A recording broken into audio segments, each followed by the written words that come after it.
on that bullpen. And Genmar Gomez into the windup. His first pitch of the afternoon is outside for ball one. Now Gomez is a sinker, slider, changeup pitcher. His fastball 90 to 93 miles an hour. But obviously he's a guy that relies on movement. And hopefully the changeup can be a good pitch to keep hitters off balance for him. Tall, lanky Venezuelan. Line to left coming on. Trevor Crowe, the head-high catch. And Don Kelly is out number one. Take a look at the Taco Bell Indians defensive lineup. It's Crowe in left, Brantley in center, Kearns is in right. It'll be Peralta. He's back at third, his first appearance from the break. Donald, Nix, and Marte on the infield. Santana back behind the plate. When you're making a choice for late night, Taco Bell is the late night place to be. Johnny Damon looks at a strike.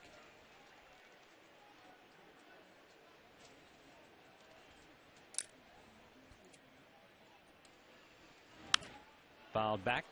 Genmar Gomez signed on with the Indians in 2005 out of Venezuela. Born and raised in Caracas. Also the hometown of Omar Vizquel. Up high with the heat. Gomez is a guy who really went through the system rather quickly. He was 5-3 in the Dominican Summer League. His first year professionally with a 133 earned run average. That ball's popped up in the air. Marte over toward the seats, but it's beyond his reach. In 2006,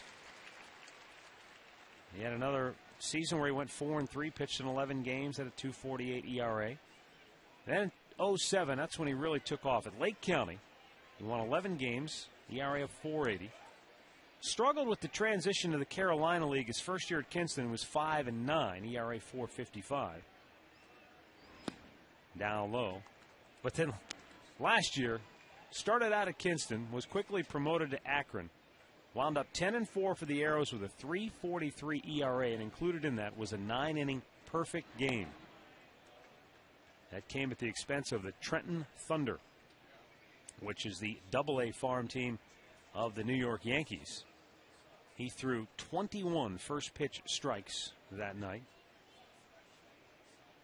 It was the first perfect game in Akron Arrows history, and only the second 9-inning perfect game in Eastern League history, which dates all the way back to 1923. He walks Johnny Damon with one out here in the first inning. The umpiring crew today, you've got Mike Malinsky at home plate, Jerry Lane, the crew chief, down at first, James Hoy at second, Brian Runge over at third.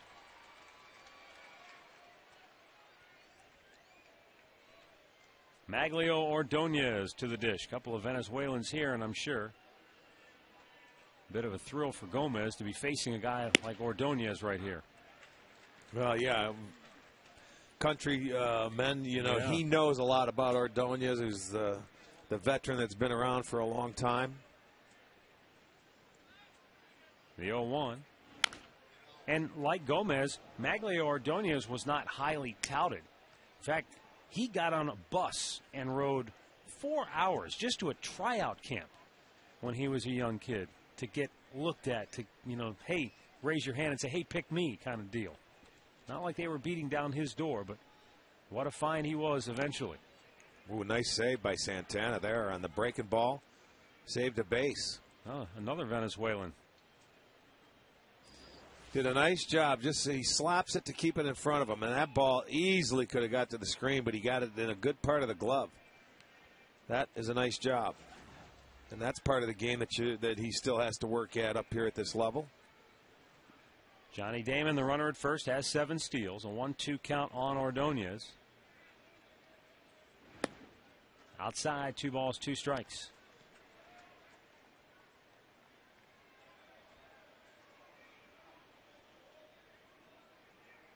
For his efforts last year, Gomez was named the Eastern League's Pitcher of the Year. The 2-2. Ground ball to third. Johnny Peralta back in the lineup, starts an inning-ending double play around the horn. Genmar Gomez, good start to his major league career. Indians coming to bat.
No score. Indians coming to bat. Tribe starting lineup presented by Progressive Insurance. Progressive is proud to be the official auto insurance provider of the Cleveland Indians.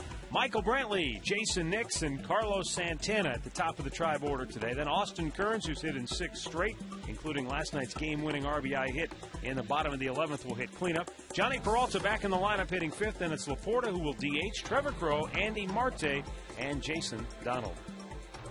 Left-hander Andy Oliver will be making the start, his 5th start. He's looking for his first win. Ohio native. The left-hander has started against, he started in interleague play. Atlanta, Minnesota, Baltimore, and Minnesota again are his first 4 starts.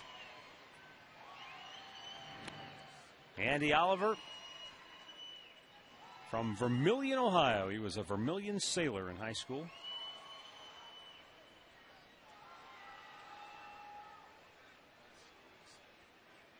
And, you know, you always hear, Rick, good players, they'll find you kind of thing. You're right. From Vermilion, Ohio, Andy Oliver ended up at Oklahoma State from college baseball. Even after the Twins had found him and drafted him in the 17th round coming out of high school. But he passed up on that, went to Oklahoma State, and wound up a 2nd-round pick of Detroit just last year. Missed outside. Well, nowadays, they'll find anybody. If you're a good player, I don't care where you're at in this country, what league you're in. If you have potential, they will find you.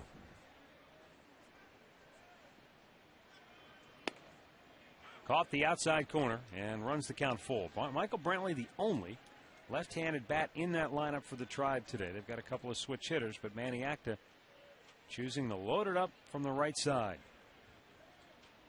And the 3-2 to Brantley. Hit pretty well to center. Back goes Rayburn. And he makes the catch for out number 1. Let's check out the Tigers defense, brought to you by Huntington Bank. In the outfield today, Bosch is in left. Rayburn beginning to start in center. Jackson is off. Ordonez is in right. Kelly will be at third. Worth at short. Guillen is at second. Cabrera is at first. And surprisingly, Gerald Laird back in there today after getting hit in the neck with the barrel of that bat last night on a bat that came off of Chris Jimenez. Down low, ball 1 to Jason Nix.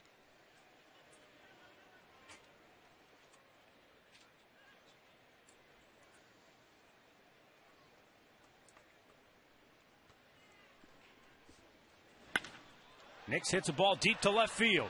Bosch is back, looking up, and it's off the top of the fence.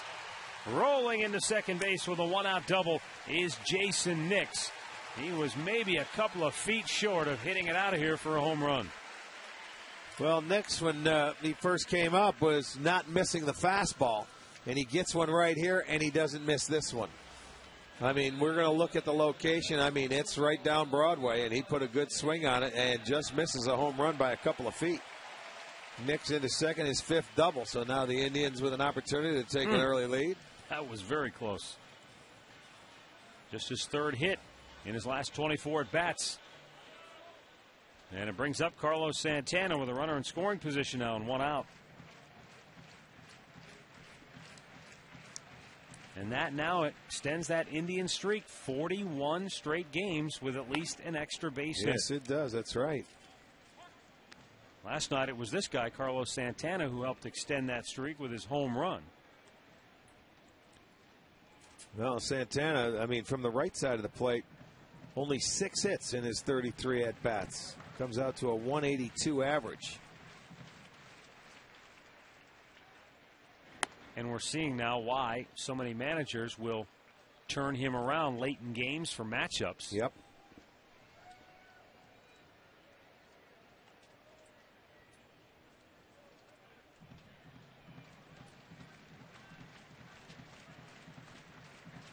But as you pointed out, his swing is very similar from both sides of the plate. It's not like it's a different looking hitter.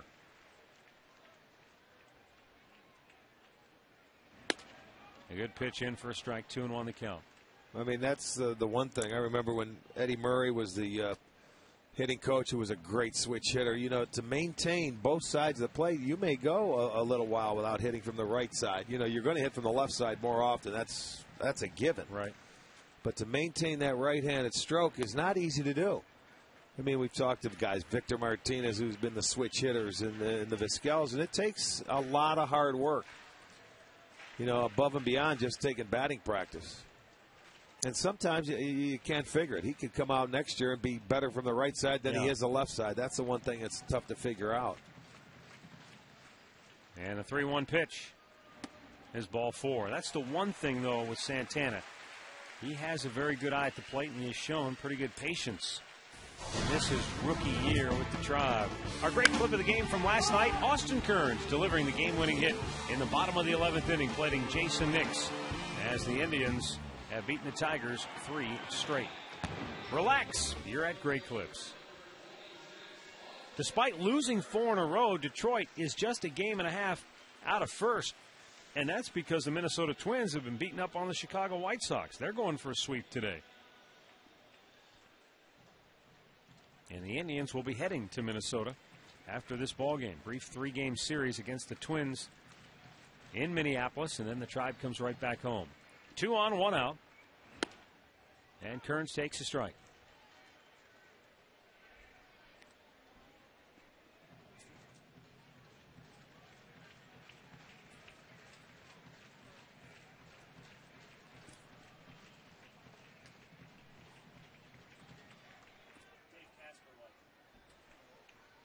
Now the 0-1. It's too low to even the count.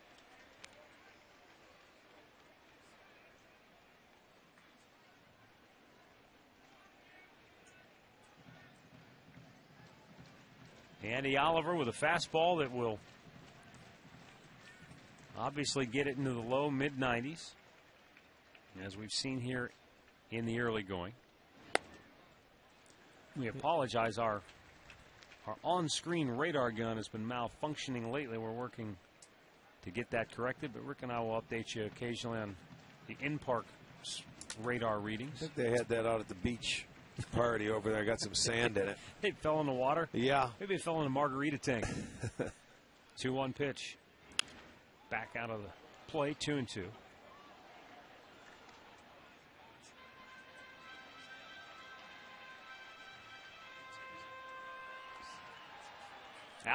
Andy Oliver also will try to cut the fastball in. He's got a little slider and a changeup, right? Yeah. Kind of coming up from Double-A, Erie. And the 2-2. Ring him up. And Austin Kearns does not like the eyesight of Mike Malinsky. So Kearns is out number 2. Well, it wasn't low, and it was on the inside part. Austin thought it might have been a little inside. From that angle, it's hard for us to tell because it's not directly behind the plate. But Oliver will get his first strikeout. You can see he's talking to himself. He's thinking, that's not a strike. It's inside. And the hitters know. Most of the time. Leaves it up to Johnny Peralta, who's been out of the lineup since the All-Star break with the flu, I guess. Fever. Flu-like symptoms, however you want to diagnose it. He was too ill to play. But he, when I arrived at the ballpark today, he was out taking ground balls, took some batting practice, so he passed all the tests, and he's back in there today. Andy Marte, though, is also in the lineup. He's at first base. Peralta smacks one deep to center. Rayburn back. He's on the track at the wall. Can't make the catch. He crashes through the door. Ball rolls into center field. 2 runs will score. Peralta's going to be waved around. He's going to try for an inside the park home run, and he is safe. Incredible. And inside the park, 3-run homer for Johnny Peralta. He never thought that would happen. Having to go home to home on your first at-bat back after the break. As the bullpen door opened. This is going to be our McDonald's. I'm loving it. He gave it a poke, and it went a long way. And Rayburn going back makes a beautiful attempt. And then the door opens up. He couldn't get back up. He needs help from Bosch in left field. Nice attempt. Just came up a little short. Now comes the help from your other fielder, left fielder. And Smitty is going to wave Peralta all the way and makes it easily on an inside the park home run. And there have not been many here. The last one, Rick, was April 27th, 2007, hit by Grady Sizemore off Jeremy Guthrie of the Baltimore Orioles. And with Grady and his speed, that's understandable as Fausto Carmona gives Johnny Peralta a little extra cup of water, fanning him off. Laporta chops it to short. Danny Worth throws him out, and the inning is over. But Johnny Peralta has the Indians off and running with a 3-run inside the park homer.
By Subway, play hard, eat fresh. By Continental Airlines, work hard, fly right. And by your Northern Ohio Toyota dealers.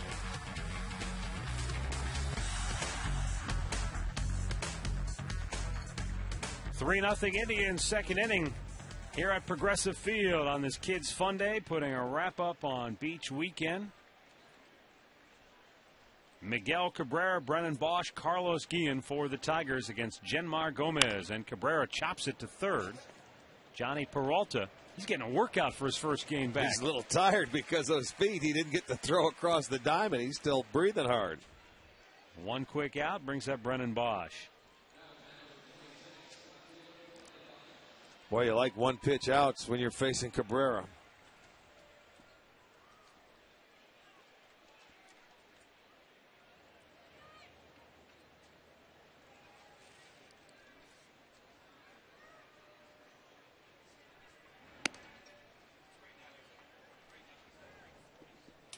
There is Miguel Cabrera in the Tiger dugout.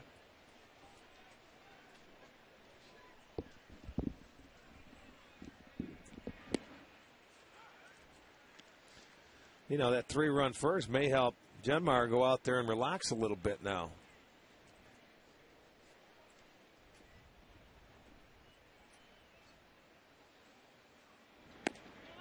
Just a little bit outside.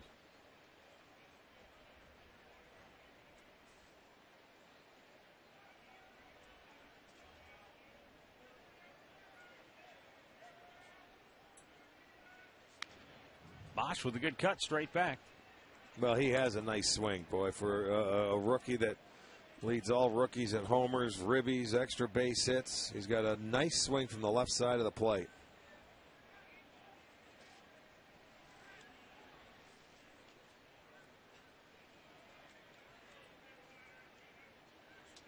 Swung on and missed. Foul tipped it into the glove of Santana, and that's 2 down. First strikeout for Genmar Gomez. Love the way he went inside with that fastball for his first career strikeout. Goes in there and ties him up. Good pitch. It looks like his fastball's got a little comeback to it. You know, where you started in at the hip at the left-hander, it comes back in on the plate. Well, and he kept that above the belt, too. A little tougher to catch up to. And a first pitch strike now to Carlos Guillen. You know, again, his fastball on the radar readings right now right around 90 miles an hour. So he's not a guy that's overpowering, but he relies on movement and obviously location. Well, it seems like he fits right in with his staff. Nothing overpowering. Put the ball in play, so the key would be throwing strikes, pitching ahead.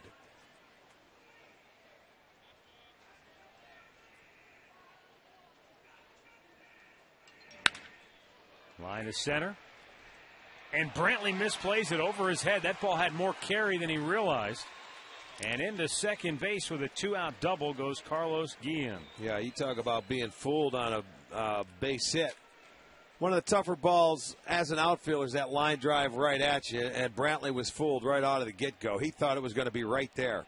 The difference, that's the difference between minor league and Major League Baseball. When you get a guy like Carlos Guillen up there and hits a line drive right at you, he's got a little carry to his, where maybe some of the kids in the minor leagues, that ball will die.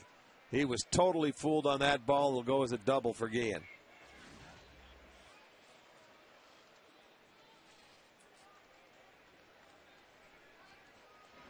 Swung on and missed by Ryan Rayburn.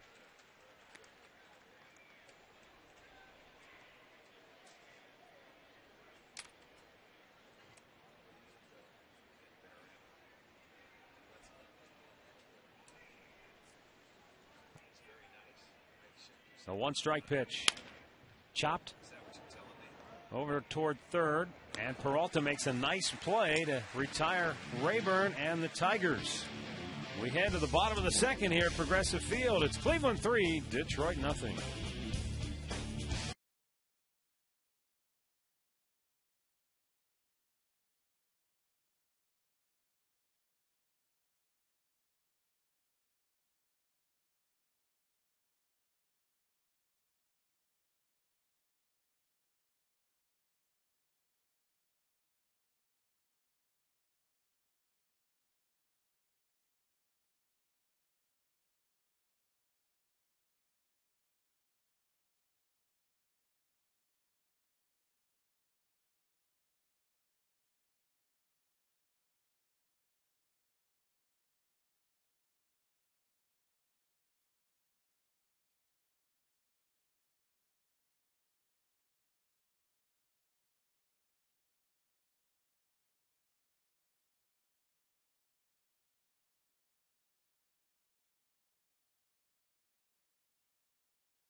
The bottom of the second inning here at Progressive Field. All 3 runs for the Tribe.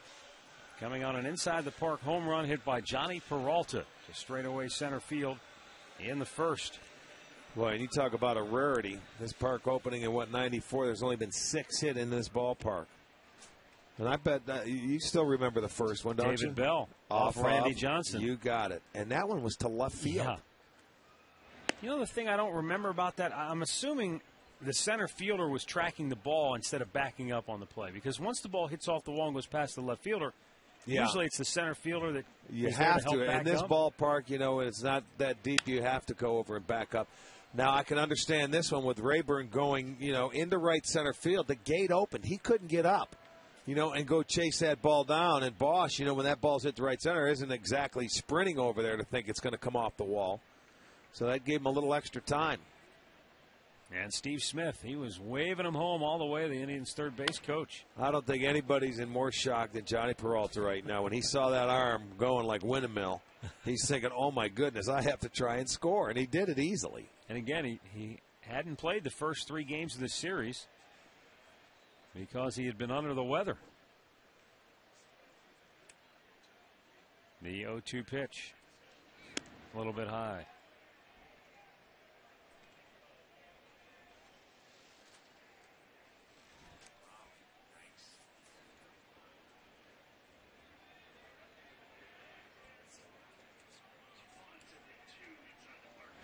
Trevor Crowe is swing and a miss. And that's the second strikeout for Andy Oliver. Let's go back if you missed it in the first inning. This was the home run for Johnny Peralta. I mean, the ball was smoked. Oh, yes, he did. Now that's where it is. It was a nice attempt by Rayburn. So he hits second. He figures, I'm going to go to third. He did not expect to come home. The relay missed the first man. The trailer got it, but by the time they could get the ball home, and there's Carmona as always. Carmona, a nice ball game yesterday in game 1 of the doubleheader. And Andy Marte really filled in very nicely for Peralta at third base. Great day defensively yesterday for Marte. And he's still in the game today at first base with Matt Laporta DHing and Travis Hafner getting the day off. Andy Oliver in with a strike, 0-2 the count.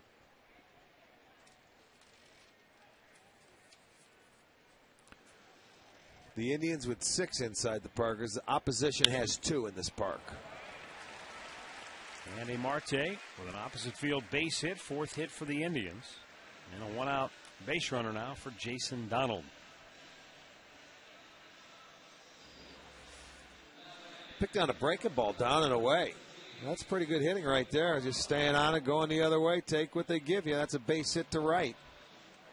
3rd hit for the Indians. That coming off an 0-2 pitch right there from Andy Oliver.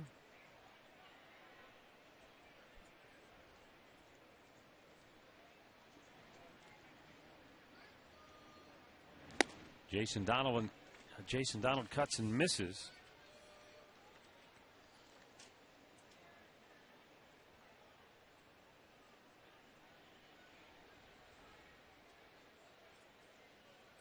Donald with a hit in 10 of his last 14 games. He's had a pretty good month of July. Yeah, well, look at these numbers. With the hit in 10 of his last 14 games, he's hitting .383 during that stretch. Last 22 games, just going back to June 15th, a .324 mark. Like a lot of young players, he's had some ups and downs, but well, that's all part of the process. You're going to. Had him moving. And Marte's just going to try to beat the tag, but cannot do it. And that is out number 2. Score that 1-3-4 on the caught stealing.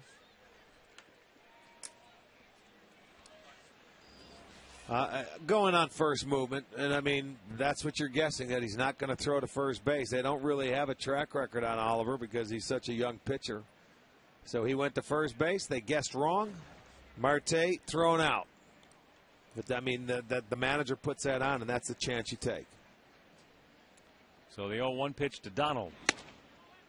A little bit inside off the dish.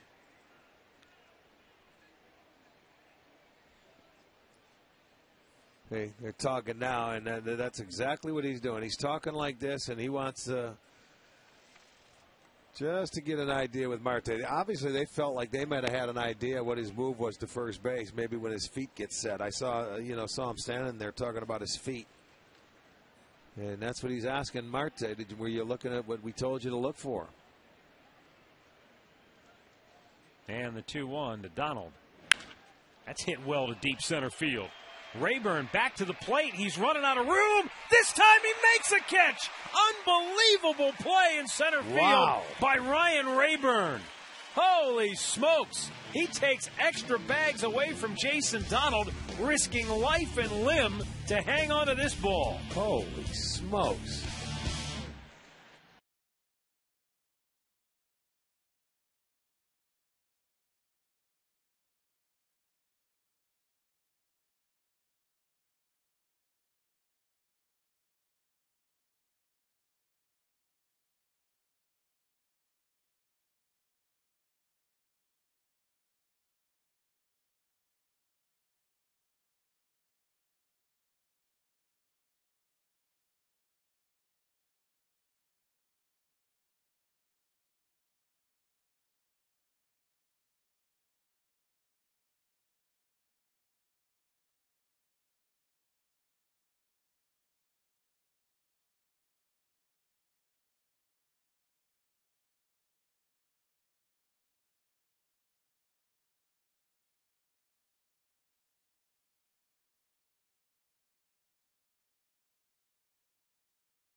Here, Progressive Field. Want to remind you to stay tuned later in the game and see our Miller Taste Greatness moment.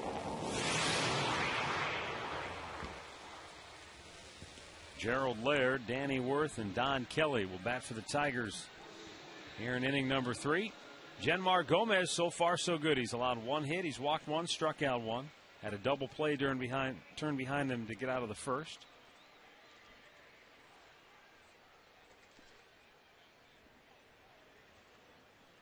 Young man making his major league debut here today.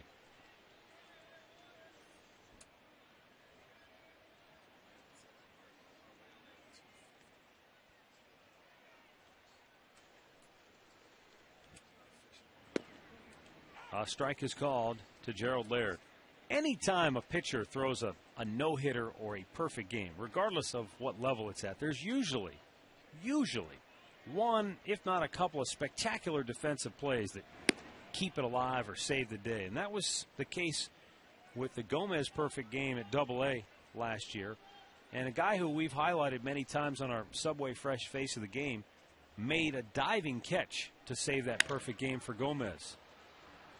Fly ball to center. Brantley fighting the sun will make the catch. And that was Matt McBride, left fielder last year at AA Akron.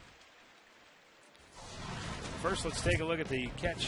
This, by my Ryan friends, Rayburn. is a great catch. I mean, the timing, he got there. I mean, the ball went right in, and then he ran right into the wall. Good thing he didn't break an ankle. I mean, no fear. Look at that ankle went in there, and it was just perfect timing. He knew he was getting near the wall. Well, he and that hurt. Hyperextended that leg. That hurt. I'll tell you, that was a great catch. What a utility guy for Jim Leland. Rayburn can play some infield, play some outfield. Enables him to give Austin Jackson the day off, who's a spectacular center fielder in his own right. But getting back to the perfect game that Gomez threw last year, Matt McBride made a diving catch in left field that enabled Gomez to hang on and throw that perfect game. And that was the leadoff hitter in the 9th inning. And Matt McBride said afterwards, I don't care if it was 20 feet away from me. I was going to dive. I was going to make whatever effort I had to. Well, that's exactly right. Any player. Foul ball. You know, in any position, when a pitcher's pitching a no-hitter, you know, after that 5th inning, your senses, you're aware of everything. You're on every pitch and anything in your area. You want it, or you should.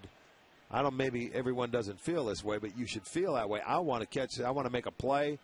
I'm going to dive for it. You just expect the toughest plays. You're running through your head. You're going to make every tough play, and then every easy one should be made. It should be simple. 2-1 count for Danny Worth. Right back up the middle. And Donald couldn't quite flag it down. He gave it a good effort. But Danny Worth has the second Tigers hit on a bouncing ball single into center field. And let's check out our Subway fresh face of the game right now. And it is Matt McBride. How about that? I mean, is this a coincidence, or, you guys are working hand in hand here? Way to go. Shake and bake. Month of July, 345 average, 8 home runs. So he's really tearing it up for that AA Akron Ball Club. Subway, play hard, eat fresh. Did you and Murph have that plan? I had no idea he was going to put that up there. Kreskin is at the dial today. Missed inside, 1 ball, no strikes. When Barker threw the perfect game that you were in center field for, when you talk about that heightened sense of awareness, were you maybe more focused than you were in other games? Could you really? Yeah, you can feel it, the tension building. With every out. I mean, because now the fans start getting into it. And, I mean, no hitters, perfect games, whatever you're looking into. I mean, and people have witnessed a lot of those this year, at least opportunities, for no hitters or perfect games. Remember when we were in Detroit, Armando Galarraga, and the play Austin Jackson made in left center field. He must have sprinted 60 yards after that ball. Yeah, he sure did. And, I mean, when you get plays like that, it's almost like a sign that you got him. Picked him off at first. Danny Worth is retired. Nice move by Gomez and a good slap tag by Andy Marte. I couldn't tell if he had him leaning or if it was just out too far. He might have been leaning, because there it is. Yeah, he was sure leaning. Caught him leaning, the quick throw back, and yes, they do get him. Glove comes and gets the hand before it hits the base. Don Kelly is swinging a miss. 1 ball, 2 strikes. You just want to go a little too soon. A young base runner that, you're saying, I want to go, get that good jump, but you have to make sure that pitcher goes home. Well, I'm sure with the younger players on this club, they're struggling to score runs right now. Maybe they are pressing a little bit. Kelly, a swing and a miss. Gomez with his second strikeout. Scoreless through 3 for Jeanmar Gomez, and the Indians are on top 3-0.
Three 0 with the Indians on top. Bottom of the third.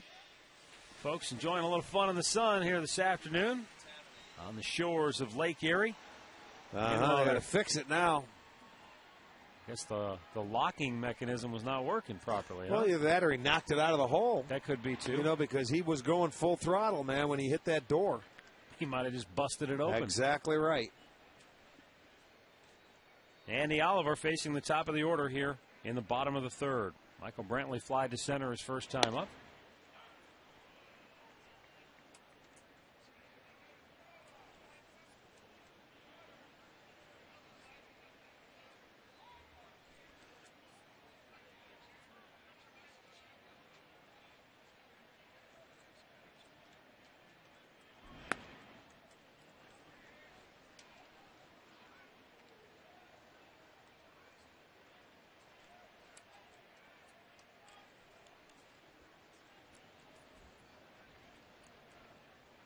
Andy Oliver with the 2-1.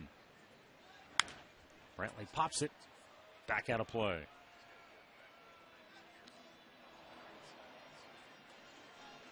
Andy Oliver, who played at Vermillion High School, went 6-0 his senior year with an 0.40 ERA on 108 strikeouts and 58 innings of high school work. That's dominant. Banking ball a little bit high with the curve. He will throw some curveballs, but primarily we've seen fastball slider here today. A little cutter at times.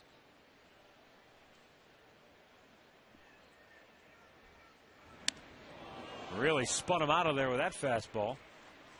And Michael Brantley goes to first to lead off the bottom half of inning number 3. Well, that's certainly one you're not looking for up there on the full count. You're looking maybe middle away for a pitch. This one spins him around, but he gets up on first base. Second walk for Oliver.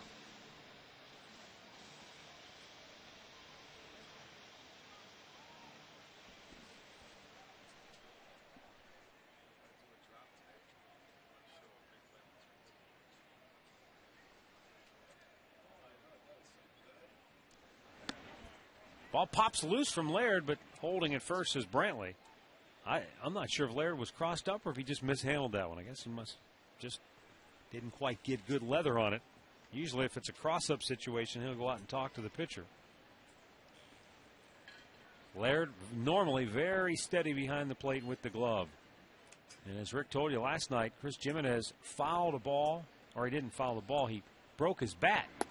And the barrel, when it snapped, hit Laird right below the ear on the left side around the jaw area. Knocked him for a loop, but he stayed in the ballgame.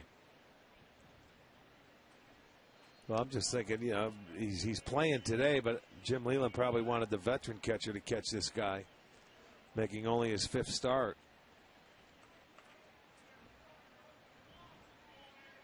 The 2-0 pitch.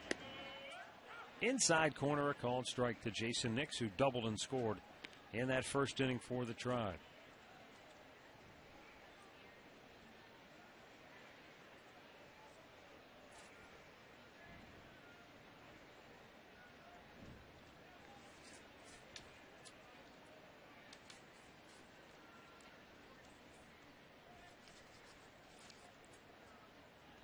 Now the set in the 2-1. Nix slicing it out of play to even the count.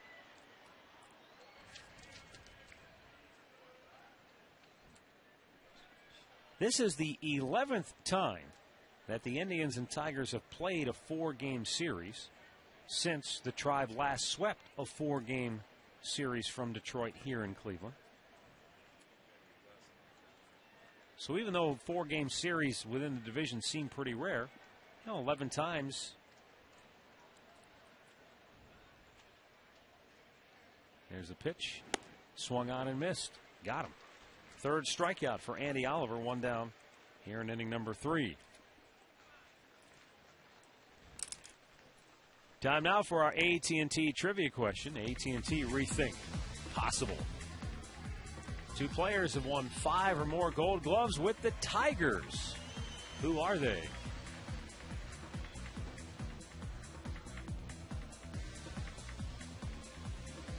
Is Alan Trammell a 5 Gold Glove guy?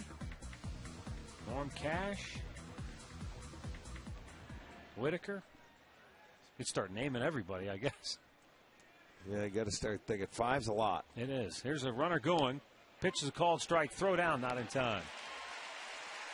Brantley had a good jump. Gets his second stolen base. Let's get another look at that stolen base, courtesy of Saucony Shoes, dedicated to inspiring every runner every day. At Saucony, we run. Big jump. Really had no chance to get him. Yes, he did. Good jump. You steal it on the pitcher. So Brantley in scoring position now for Carlos Santana, who walked and scored his first time up. In the dirt, bounces away from Laird, but Brantley stays at second base. Laird did a pretty good job of keeping sight of the ball.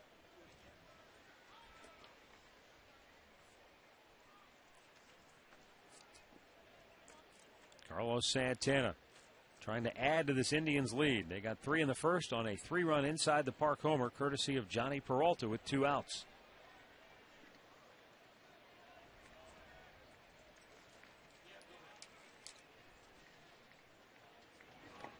In the dirt again. Laird with a good block once again.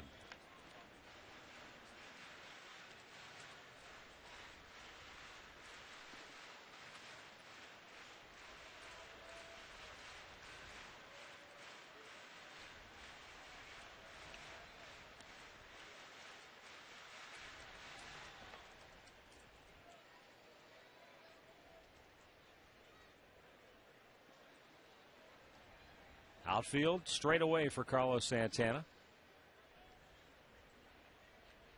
Andy Oliver ready with the 2-1. Low again. 3 balls and a strike. He's at 50 pitches so far here today. And 26 strikes, 24 balls. You see Austin Kearns waiting on deck. Santana will be looking for something he can hammer right here, the 3-1 count. Might have thought it was a bit too high. Didn't have to swing. Count goes full. And even though Santana may not be hitting for an average from the right side, he already has 10 walks from that side of the plate and 33 at bats. So I'm saying, you know, he still has a tendency to get on base. Even though he's not hitting for an average, his on base is still 350 because he's walking. 3-2 has popped up. Shallow right. Ordonez, long run. He's there. Makes the grab, and that's out number 2. Well, let's go back to the studios for an in-game update. Al Pawlowski has the latest from the Bronx. All right, Matt, Rick, Tampa got on the board early in the first inning. A 3-run homer by Carlos Pena. Then Robinson Cano tried to repay the favor here in the bottom half. Just misses, gets a triple. Yanks get 2 on this one. It's now 3-2 already. And they're in the second inning in New York. Back to you. Rays trying to cut the Yankees' lead down to a single game in that American League Eastern Division race. And if they can win today, they'll be a game out. Boston in third place, starting the day 5.5 games off the pace. Texas leads the West by 3.5 over the Angels. That's who Boston is playing today. And, of course, Minnesota begins the day just 2.5 and back of front-running Chicago in the AL Central, a game behind second-place Detroit. Kearns looks at a ball inside. Austin struck out his first time when he was called out on a close pitch. He didn't think it was a strike. Mike Malinsky, the home plate umpire, thought otherwise.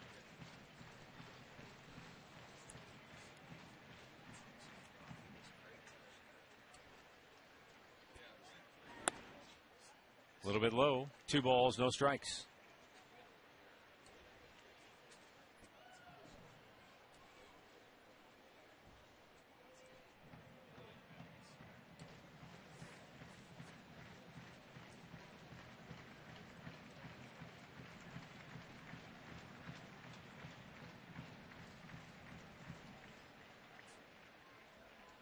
Two-0 pitch. Back out of play.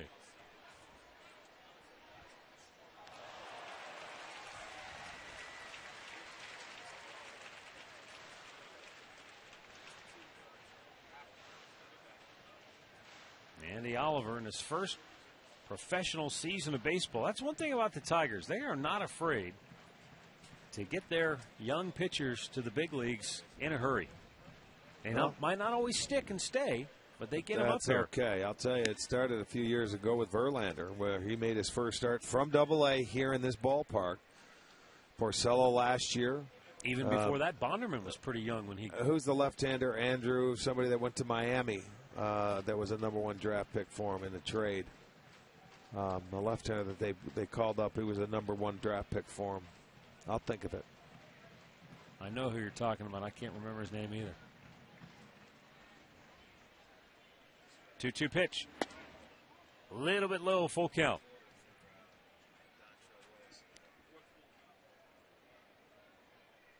Andrew Miller. Yes.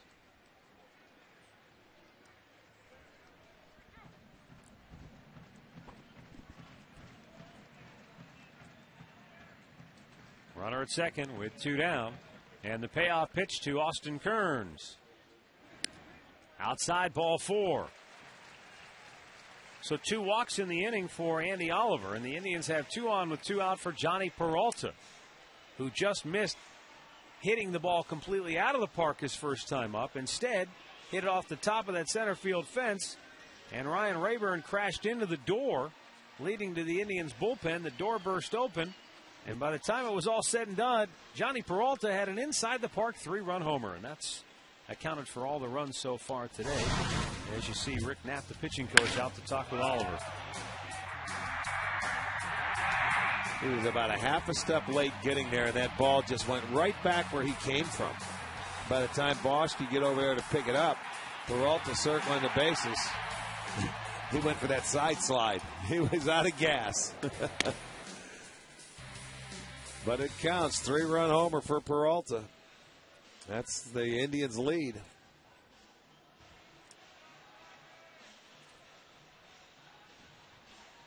All right, so Johnny Peralta about to step in. Before he does, let's remind you, coming up Monday, July 26th here at Progressive Field, Chuck Galletti will be selling bleacher tickets for $10, and everyone that attends the bleachers will get a Beat the Yankee hanky.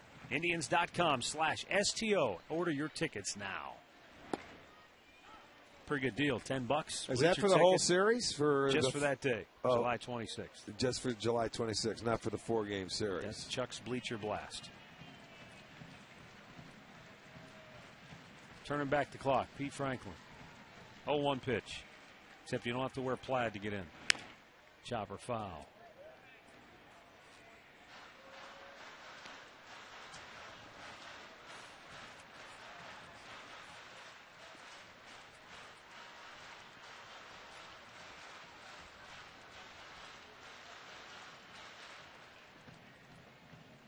.60 pitches now on the day for Andy Oliver.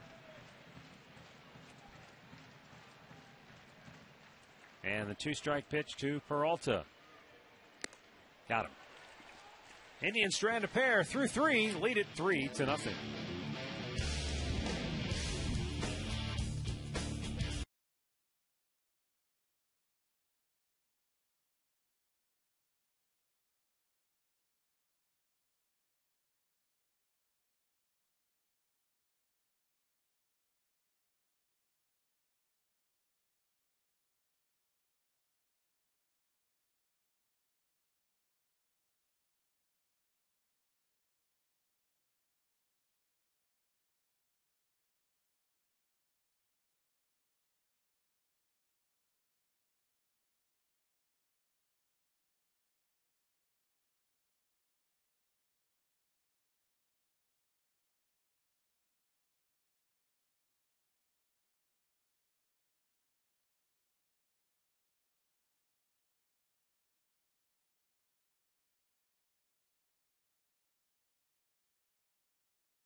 here at Progressive Field. John Mark Gomez, so far, has not allowed a run. He's allowed 2 hits, walked 1, struck out a pair. More importantly, Rick, he's only made 37 pitches through the first 3 innings.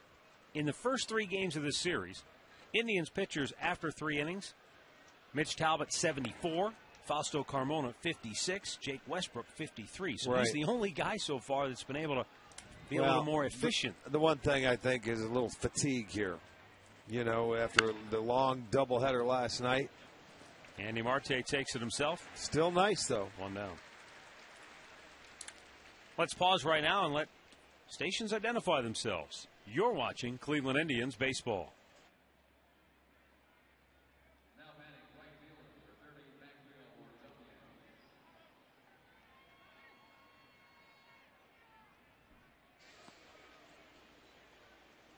Matt Underwood, Rick Manning with you here at Progressive Field. Tribe on top 3-0. Detroit batting here in the 4th inning. So you're saying part of it has to do with the fact that the hitters might be a little on the tired side. I think Quick so. turnaround, day-night doubleheader yesterday.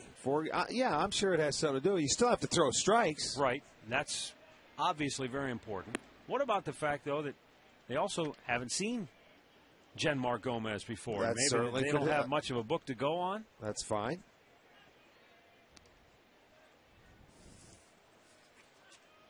But he has both thrown. Pitchers in the same boat because they've never faced Oliver before. Yeah. So he's thrown 40 pitches, 25 for strikes. That one's up high.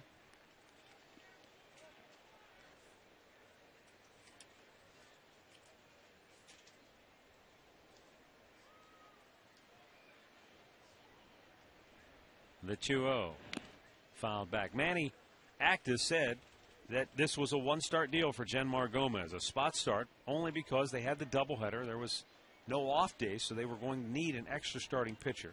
He said the only thing I'll leave open is if this kid goes out and throws a perfect game, we might have to rethink this because we don't want to be the first team in baseball history to have a guy come up, throw a perfect game, and then send him back to the minor leagues right away. Well, they don't have to worry about it. He's given up 2 hits.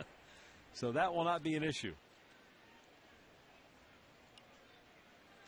But it also gives them another opportunity to see a young pitcher, see how his stuff plays, as they say here at the major league level. Get an idea of what they can potentially expect from Gomez, whether it be in a September call-up situation or a potential big league opportunity for next year. Tim Belcher, Indians pitching coach, certainly saw Gomez in spring training, has a pretty good idea of what he can and cannot do. He just rung up his 3rd batter of the day. Maglio Ordonez, a strikeout victim, 2 down here in the 4th inning.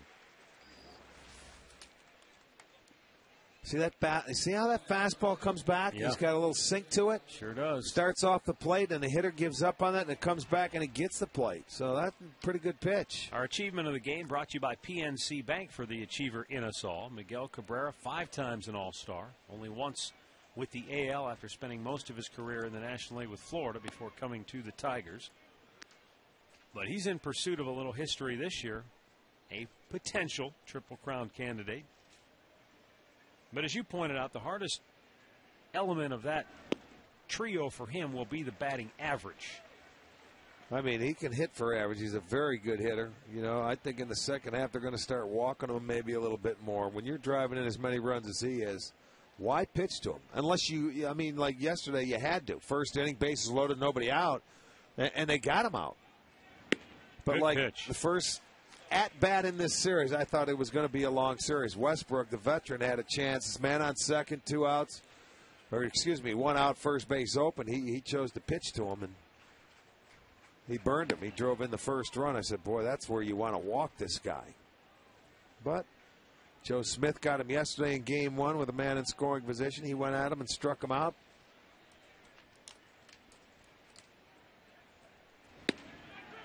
Rung him up. Miguel Cabrera gesturing to Mike Malinsky. Generally, that can get a guy tossed in a hurry. But Cabrera simply frustrated. He's gone 2 for 13 in the series.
we go to the bottom of the fourth inning.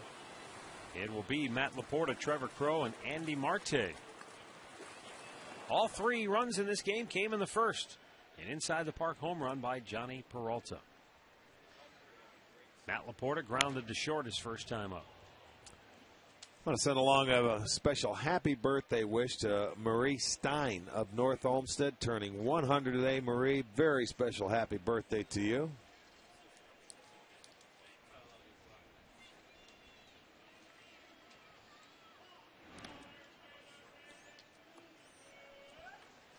Also, we forgot to do this last night.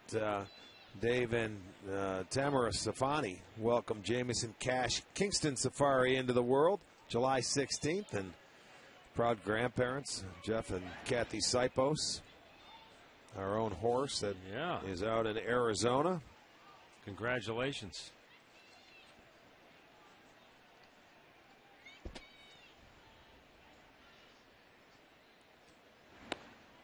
Missed in off the plate. 3 balls and a strike to Matt Laporta.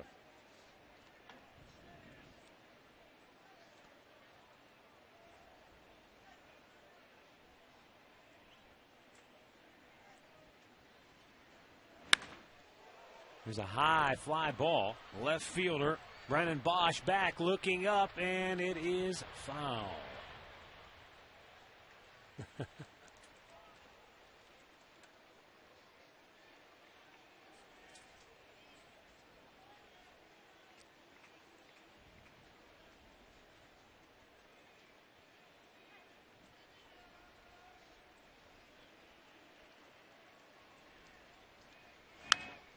Foul back again by Matt Laporta. That little girl, I'm telling you, she never moved. It went right over the railing, landed in her lap, and she caught it. And never moved, never knew what was coming. That ball was meant right for her. Laporta lays off. It's ball 4. And the Indians get their leadoff man aboard for the second straight inning. Well, enjoy 2 Cleveland sports for one low price with the Indians-Browns 4-pack. Get tickets to the 27th Yankees game, the August 14th Mariners game, plus tickets to the Browns home opener against the Chiefs on the 19th of September and the Browns-Panthers on November 28th, all for just $99. Log on to Indians.com/Browns combo.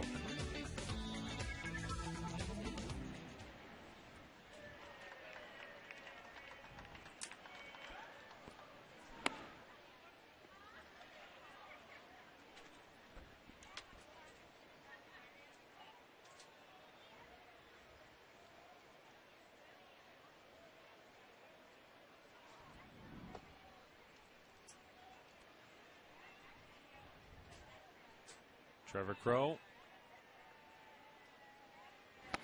shorten up the bunt, but took the pitch low for ball 1.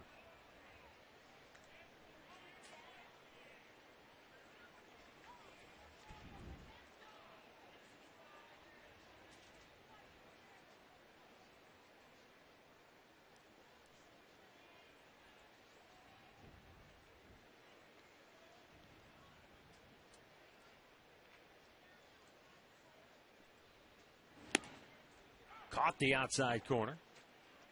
2 balls and a strike.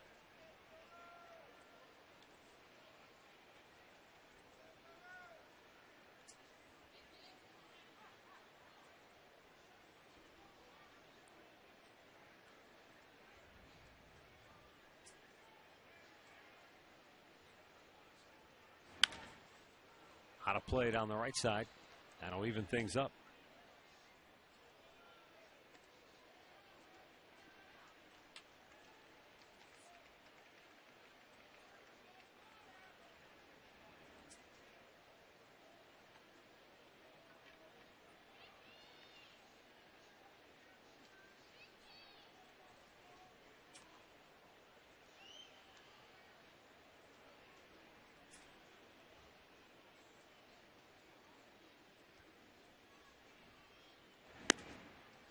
Full count. They've got activity in that Tigers bullpen as the pitch count creeping up for Oliver. He's only up to 73, but he's got a lot of base runners. Well, balls to strikes, it's just about even. You know, 35 balls, 38 strikes, so a lot of deep counts. And he has 6 full counts. Yeah. Well, let's see if they start the runner here. Even though Laporta I don't does think not so. have good I don't speed. think so with Laporta. He's got to make sure he goes to the plate. And it's ball 4. So 2 on, nobody out. And Andy Marte will be the batter. He had a base hit his first time up. Now this could be his last hitter because they're going to make sure Bonine is ready. Pitching coach will take a trot out. Marte is 3 for 12 in the series for the Indians. As you see, Rick Knapp making his way out to the center of the diamond to talk with Andy Oliver. Andy Oliver, a young man who kind of got caught in the crosshairs of the NCAA rules and being so good that he was drafted. You know, when the Minnesota Twins drafted him back in '06, the NCAA eventually ruled that he was ineligible to pitch when he was at Oklahoma State. He took him to court and won because Oliver didn't have an agent, but he had a lawyer to advise him on the draft situation and the contract offer that was made to him.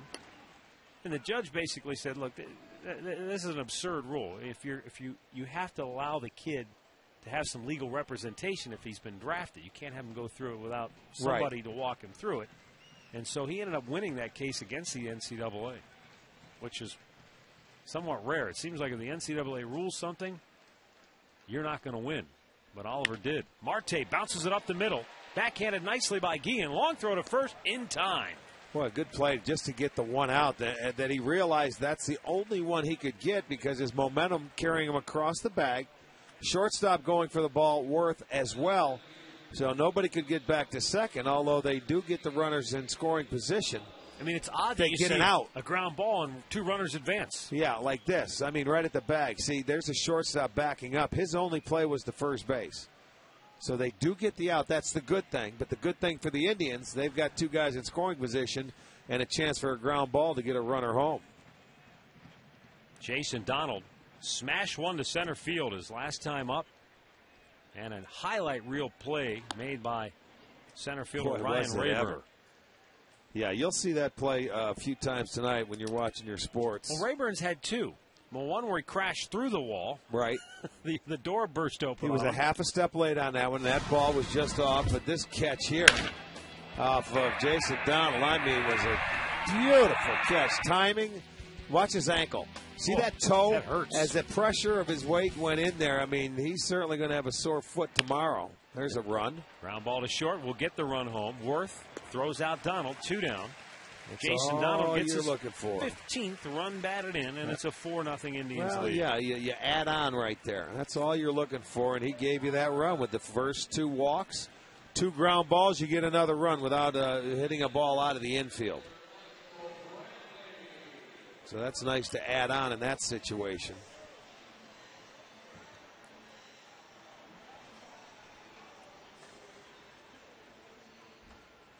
So for Oliver, out of his 5 walks today, 2 of them have come around to score.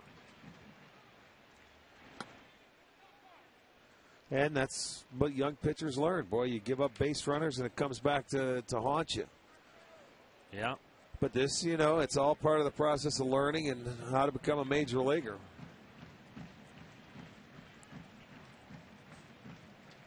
You know, bypassing AAA, it's not easy up here at this level. A lot of things are different.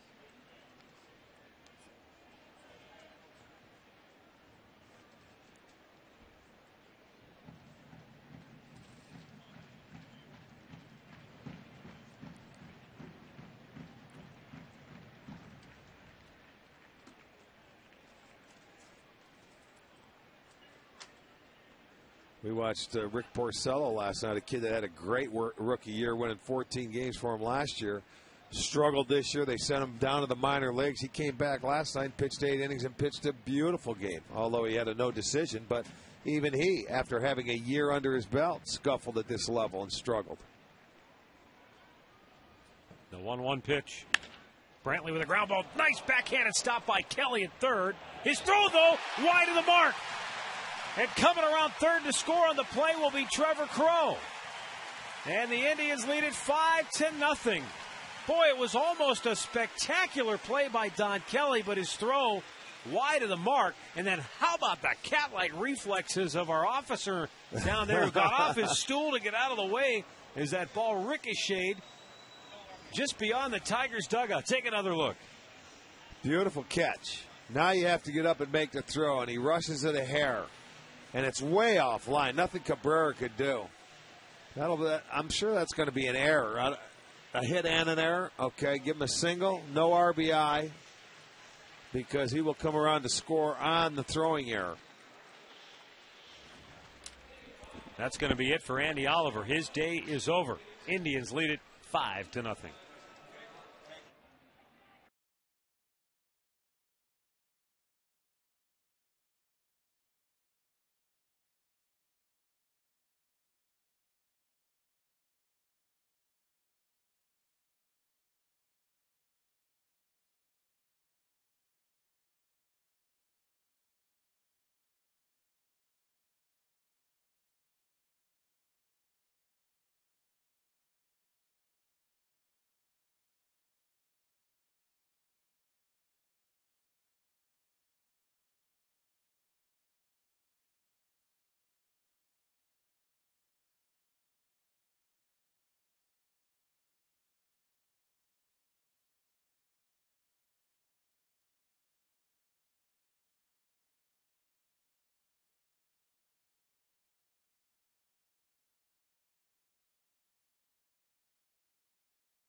Five-zip, Indians on top now.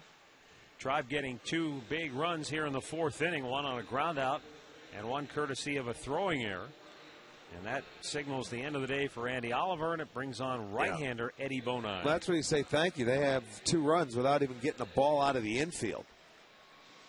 Brantley credited with a base hit, but, you know, the wide throw, he made a nice catch. The two walks come around to score. Bonine on trying to get out of this fourth inning. Indians now have it 5-zip.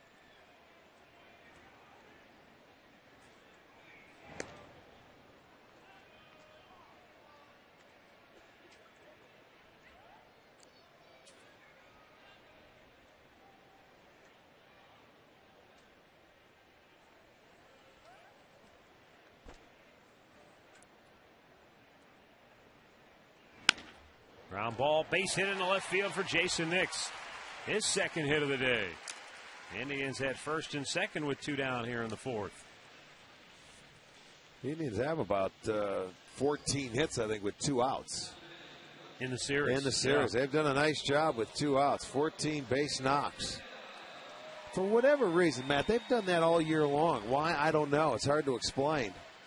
Get to two outs in an inning, and they've been able to prolong innings, and they've had a lot of success doing it.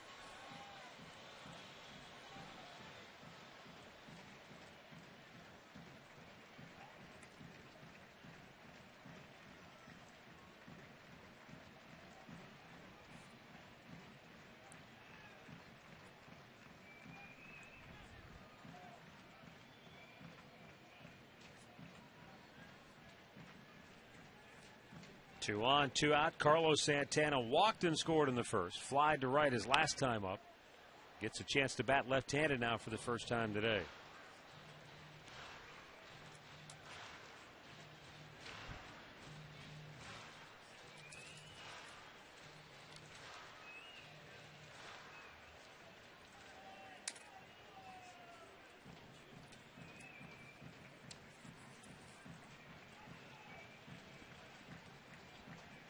Now the 0-1 pitch. And we've been told by the Indians that Shin-Soo Choo will start his rehab assignment tomorrow.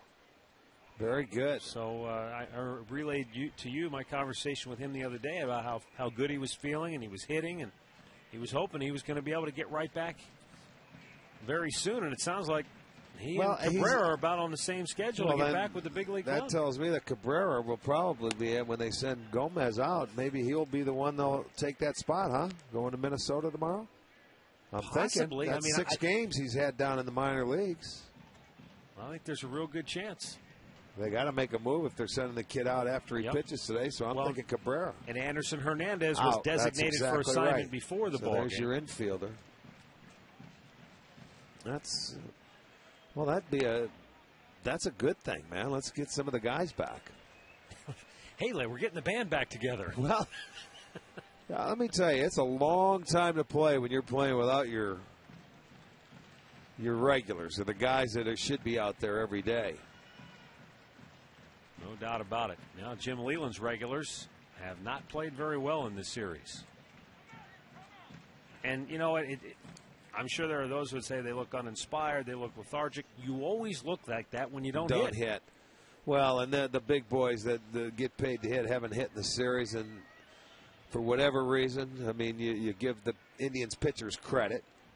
And, you know, the Tigers hitters, they just haven't scored. They're coming out of the All-Star break. You know, they were playing great baseball. And they had beaten up on the Indians all year. But I'll tell you what, they're having their problems now. Full count to Santana after he took a huge hack and came up empty. I think to this point, and granted, we still got a long way to go in this game. But in the first 3 games of this series, let's just say that the whole thing under a microscope for Detroit really is that the at-bat Cabrera had. Bases loaded, nobody out yesterday, and he struck out. First inning. They just don't play well on the road. Ball 4. Keep talking about it. And they're loaded. So Eddie Bonine has done nothing to stop the momentum since coming into the ballgame. A hit and a walk. And they're loaded with 2 outs for Austin Kearns, who is the 8th man to bat in the inning for the Indians.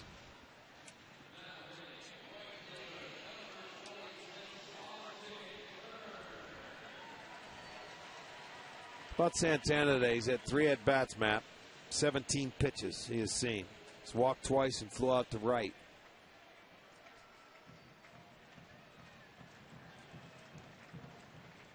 Austin Kearns has struck out and walked. He's seen a number of pitches. Had a good hack there.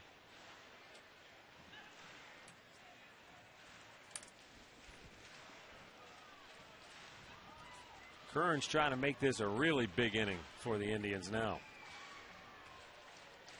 Outfield plays him straight away, fairly deep. Bosch really deep in left field. The 0-1. Down too low.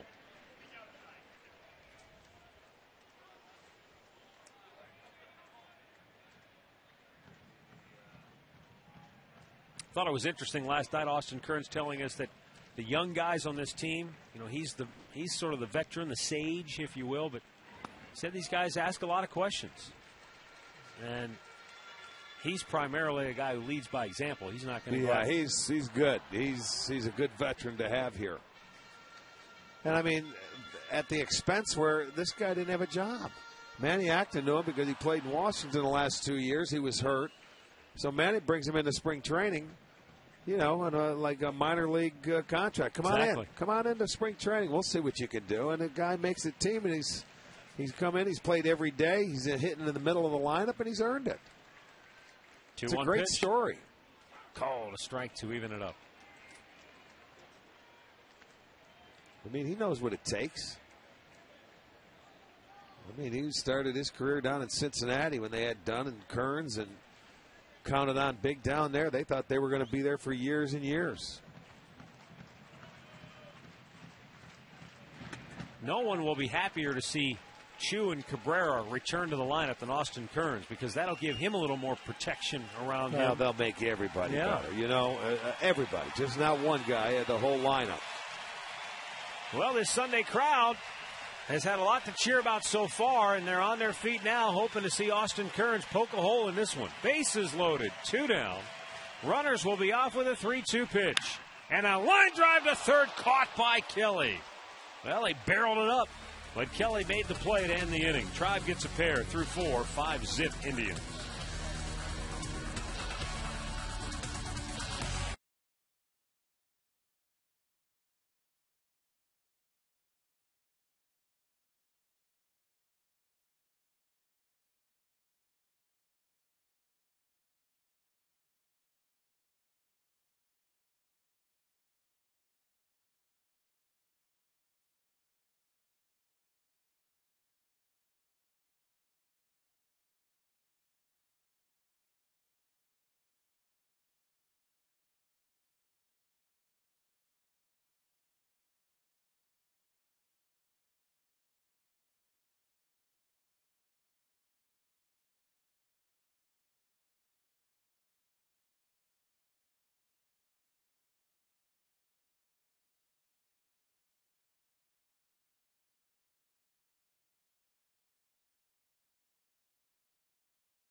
Baseball is brought to you by McDonald's.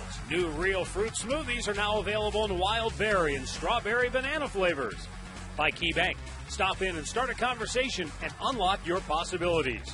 And by Panini's. Now open in Chagrin Falls and Solon. Visit paninisgrill.com.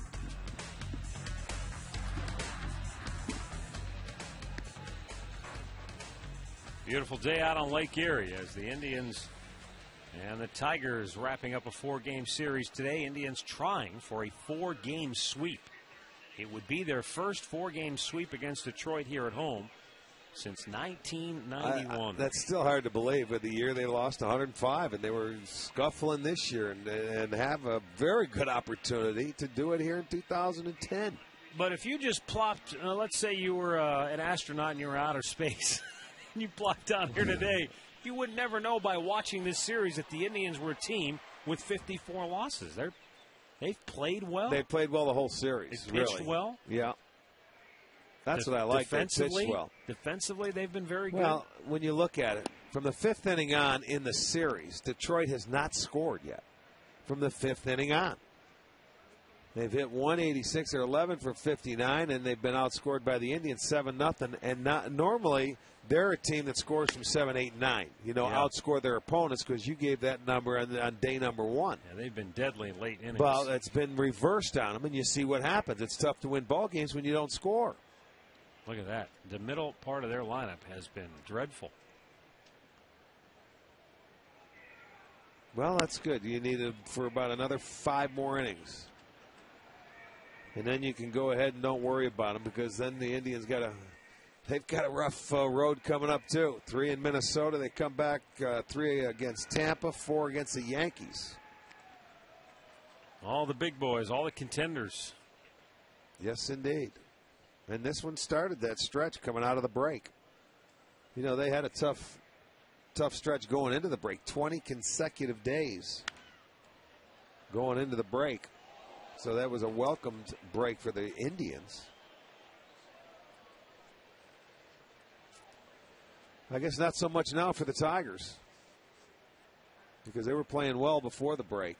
And a break can be a funny thing sometimes. Or just like an off day. Just a regular old off day. An off sometimes. day or a rain out sometimes can mess up the momentum of something that's going really well and rolling very well. In the hole. Marte retreats to the bag, waits for the throw from Nix, and they retire Brennan Bosch for out number 1. This game recap brought to you by your Northern Ohio Toyota dealers. For a dealer near you, visit buyatoyota.com. How about Johnny Peralta? His first inning, 3-run inside the park homer, got the Tribe rolling. Jason Rayburn took a hit away from, or excuse me, Ryan Rayburn took a hit away from Jason Donald with a spectacular play in the second. And then the Indians tack on 2 more. In the fourth, they lead it 5-0. For a dealer near you, visit buyatoyota.com. And lost in this whole thing is Genmar Gomez making his first major league start against the Tigers, and he has been really good. But would you agree that he's been exactly what I told you he was going to be? You know, just sinker slider, Yeah. 90, 92 miles an hour. Nothing fancy, nothing that just jumps out at you, Yeah. but he's thrown a lot of strikes today. That's a nice way to go about it. There doesn't have to be something fancy. You're not looking up at the radar gun to see what he's throwing. He's just throwing strikes, getting outs. Movement.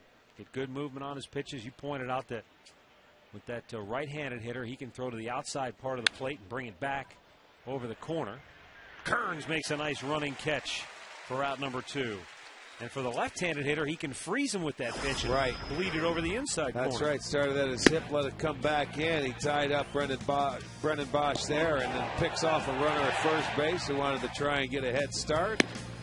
But, you know, he's been very good, very solid, I guess you could say. Goes out there. That's that little comeback heater to Ordonez. He's retired the last 6 Tigers hitters in a row. Well, and has never let the leadoff man get on board. He got the double play back in the first inning after a walk. They have a 2-out double and a 1-out single, and that has been it this afternoon for the Tigers. 1 walk, 4 punch-outs. Enjoy your day. And Manny says, I want him to save my bullpen, go out and throw strikes, and let's see what happens. And the 3 runs, I think, really helped him in that first inning when he went out to the top of the second and let him relax a little bit more. So Manny's got to be pleased with what he's seeing right now. Up the middle it goes, and a base hit.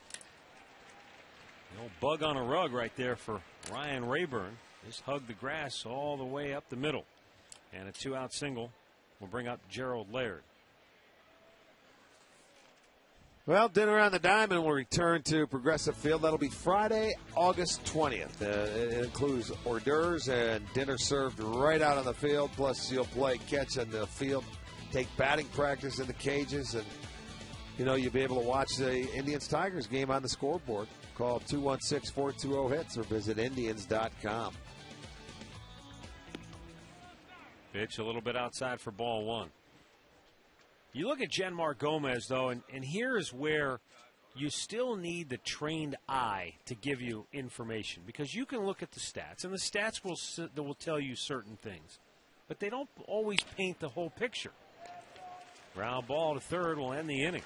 I mean, Gomez was 6-8 with a 5.70 ERA at AAA this year, but obviously Charlie Nagy and company saw something special down below.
5-zip, Tribe on top, bottom of the 5th inning.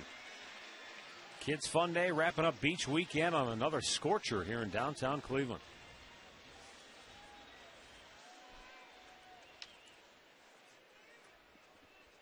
We had a pretty good storm last night here at Progressive Field. Almost a 2-hour rain delay in the 9th inning. Yes, we did. Well, it's all right. You don't mind it as much when you come back and win the ball game, do you? You feel much better about it. You know what's funny about that? You know it matters to the players or the coaches, the guys who are down there in the trenches that are playing. But Brandon Kankey, the head groundskeeper, told me today when I was talking to him, he said, boy, it felt a lot better seeing the team win those 2 games after all the work they put in yesterday. Well, it affects everybody. Yeah. People don't understand it. I mean, you may feel bad the team loses, they're not playing well. Well, you know what? So are a whole lot of other people, too. I mean, we talked about it yesterday with the staff that works here. When you get a day-night doubleheader, that's a long day. Sure it is. Johnny with a high fly ball, left field. Bosch back. Pulls it down on the front edge of the track for out number 1. Well, it's that time to talk about the fantasy camp. We talked about it a lot last night with a couple guys that participate, Max Alvis, Gary Bell, but it's a terrific week of baseball down in Goodyear, Arizona. It'll all take place the 15th through the 22nd of January this year. 7-game schedule, unlimited baseball, a lot of good stories, good times had by all. Call 216-420-HITS to register today. Laporta chased one up high with the fastball.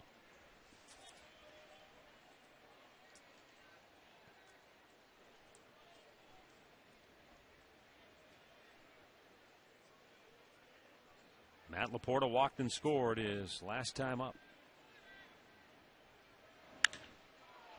High fly ball. Center fielder Ryan Rayburn back. Pulls it down. That one made it to the front edge of the track. 2 away. All right, here's the answer to our AT&T trivia question. AT&T Rethink Possible. This was a good one.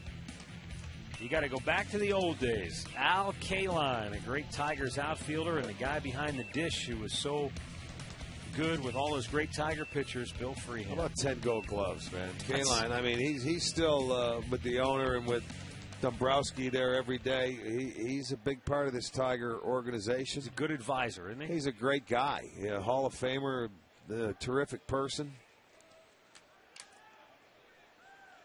And it was a great player. I don't think he ever played in the minor leagues, man. I think he was up there from 18 years old. I remember he was very young when I think he came right out of Triple ABA.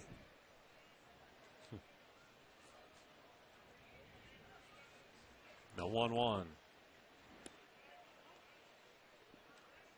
I liked what Max Alvis said last night, though. When you talk about Golden Gloves, he said, hey, when you've got Brooks Robinson in your league, he said the rest of us were playing for second place. Isn't that the truth? Well, what Brooks, he win 15 or 16, I think? 16, I believe. Yeah, 16, because I know Jim Cott won that many as well. They both won, I think, the same. And I think Maddox is right there, too. Greg Maddox has won 16, or maybe he broke it and went to 17. Rounded foul. That's Sandy Alomar. What's interesting, Rick, though, is when you look at the list, I mean, at times it was simply dominated by guys. I mean, Brooks Robinson from 1960 to 1975 won every Gold Glove at third base in the American League. Not that he didn't deserve it, too, but once you got a reputation as being the best, you pretty much, you were there. It was tough to unseat the incumbent that had so many Gold Gloves. Paul Blair won 7 straight, well, 8 out of 9. Well, he was the center fielder for that ball club. As I said, you could go into that ballpark and never see a sniff a base hit. Trevor Crowe bounced one just past Danny Worth for a 2-out single, and the Indians have a base runner for Andy Marte here in the 5th.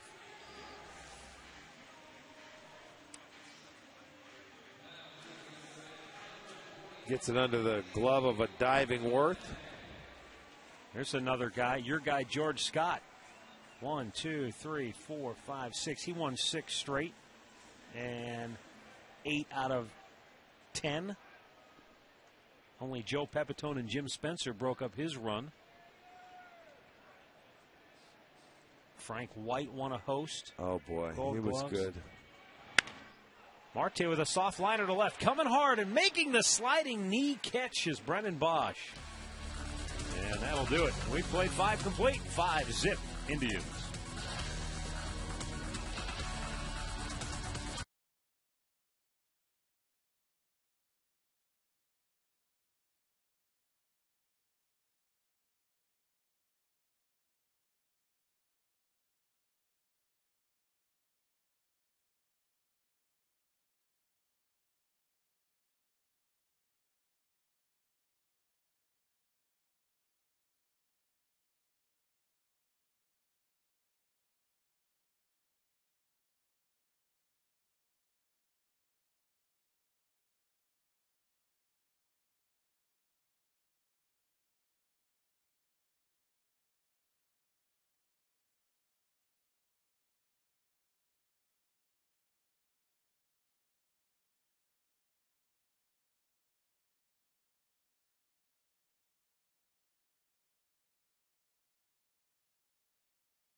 Bonus pack, original and honey barbecue sauce, each for 98 cents at any Northeast Ohio Mark's location.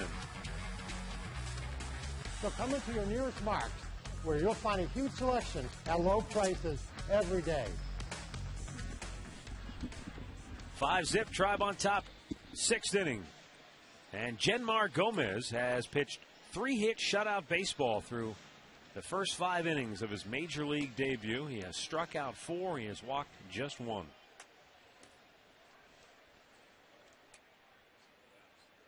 Danny Worth, number 9 hitter, will lead off the 6th inning. This will be his 65th pitch of the afternoon. And that's 9 of 18 first pitch strikes, so he's 50% there. He's made no more than 15 pitches in any one inning. Boy, you like that. Well, he's never been in trouble. 0-2 the count. And again, he's consistently been, folks, 90, 91 miles an hour with his fastball. So not an overpowering heater, but it's got movement on it. You can tell because the hitters have not had many where they've barreled it up. That was a good line drive stroke, but it's right at Brantley, 1 away.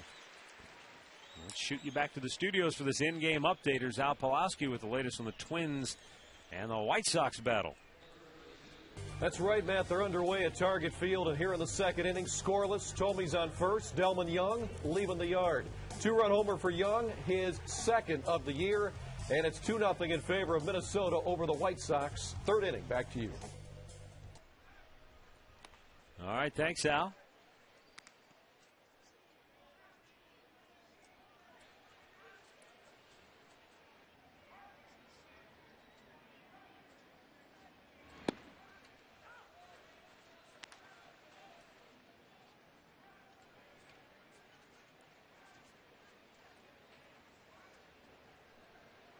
Now the 1-1 to Don Kelly, and he lines a base hit into center field.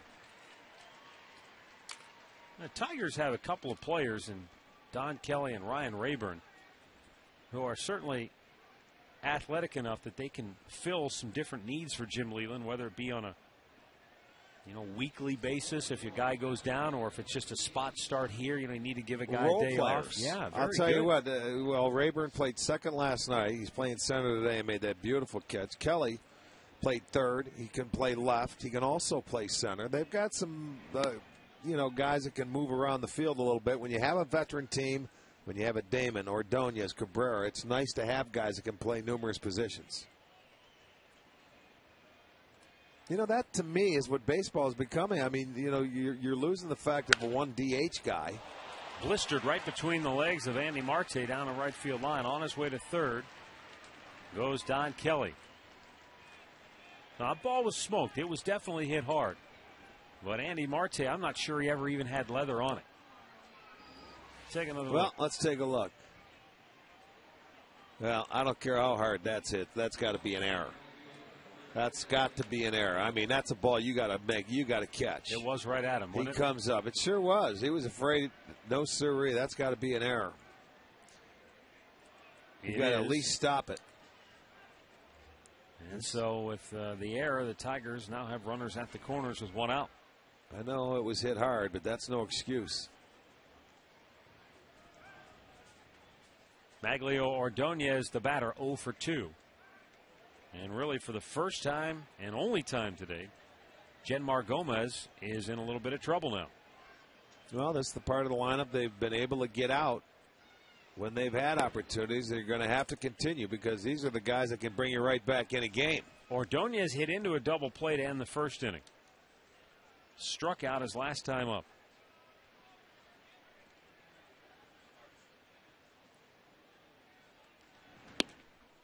Lays off again, 2-0.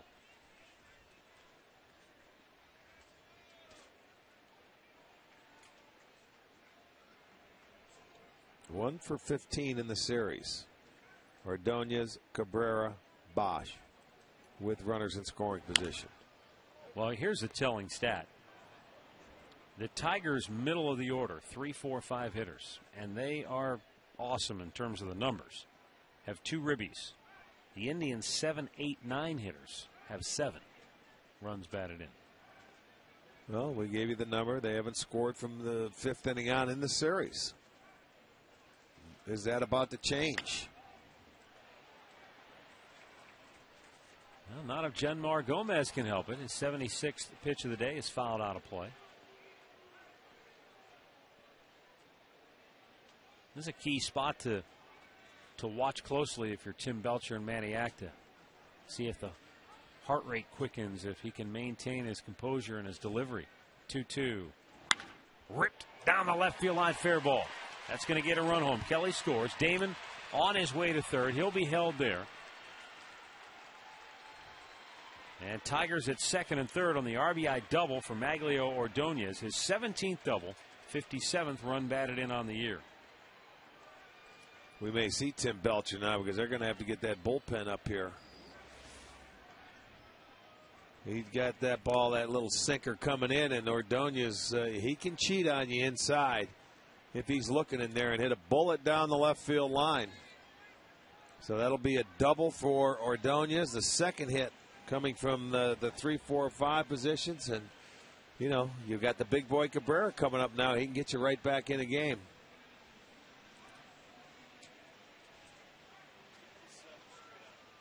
Well, this is a 4-game series, so everybody has had some work in that Indians bullpen, with the exception of Hector Ambriz, who's going to get loose right now.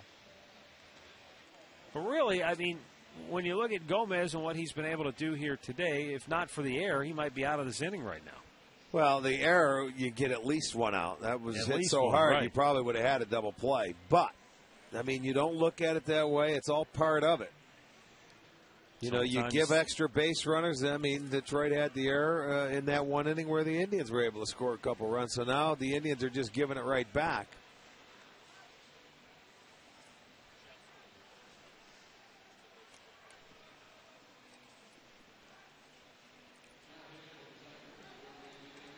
Our GMC Sierra 5-star league leaders, Miguel Cabrera, batting .341, just 7 points behind Josh Hamilton, who has the league lead. And the pitch is outside for ball 1. Cabrera grounded out, struck out, 2 for 13 in the series. That probably makes him all the more dangerous.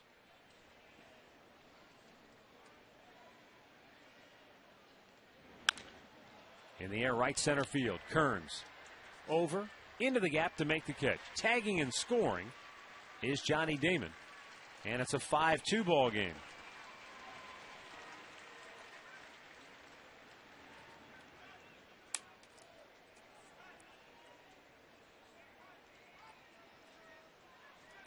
Miguel Cabrera with his 79th run batted in. So the Tigers chipping away here, down just 3 runs now. Brennan Bosch will be the batter, 0 for 2 with a runner at second and 2 down. And this will be the 80th pitch of the afternoon for Gomez. Big bouncer to first. Marte this time with the flip, inning over. Tigers get on the board, middle of the 6th. It's 5-2 Cleveland.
Five-2 Indians on top, bottom of the 6th inning.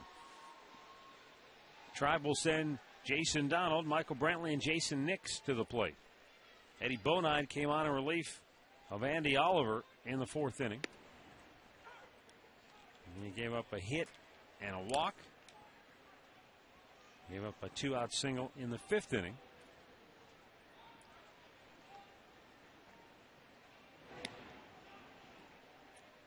Curveball swung on and missed.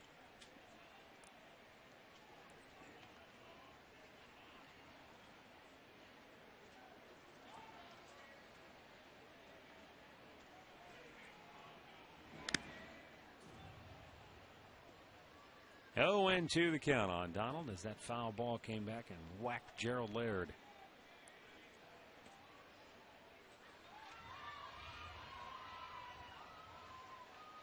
Indians off to Minnesota after the ball game. A 3-game series against the Twins opens tomorrow night at Target Field.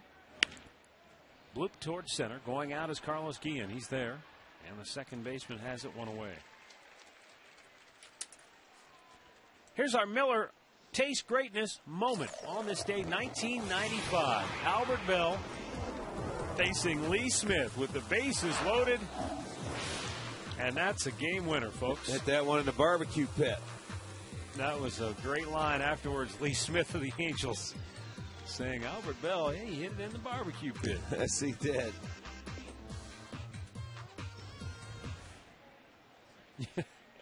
I've got a funny memory of that game, too. And game ends. This place was up for grabs. I mean, at that time, remember, that was a potential playoff preview because the Angels were at that time practically running away with the Western Division, only to have the Mariners come back and catch him. But game ends, dramatic, places going bananas. We go in the clubhouse. I'm like first in there with the TV crews and everything. Walk up to Albert Bell for a post-game comment. He all gave us a wave of the hand, turned, and walked away. See you later. Guess it didn't mean as much to him as it did to us. Well, you could see his reaction. His teammates going crazy. He said, okay, I just won the game. Michael Brantley with a base hit his last time up.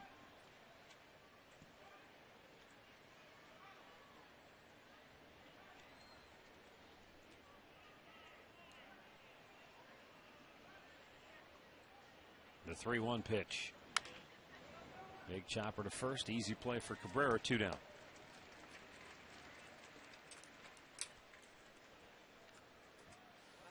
Back on Channel 3 next Sunday for more Indians baseball. Join us when the Indians battle the Tampa Bay Rays. Next Sunday at 1 right here on Channel 3.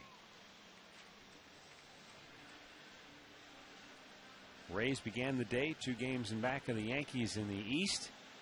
They are tied with New York 3-3 in the 5th in New York. They win, they close it to a game. Strike called to Jason Nix. A couple of hits on the afternoon. Doubled and scored in the first, singled in the 4th inning.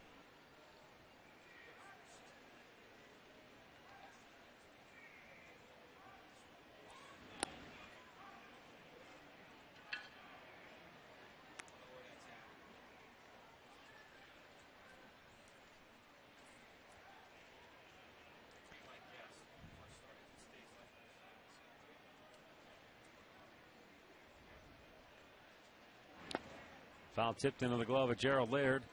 1 ball, 2 strikes the count.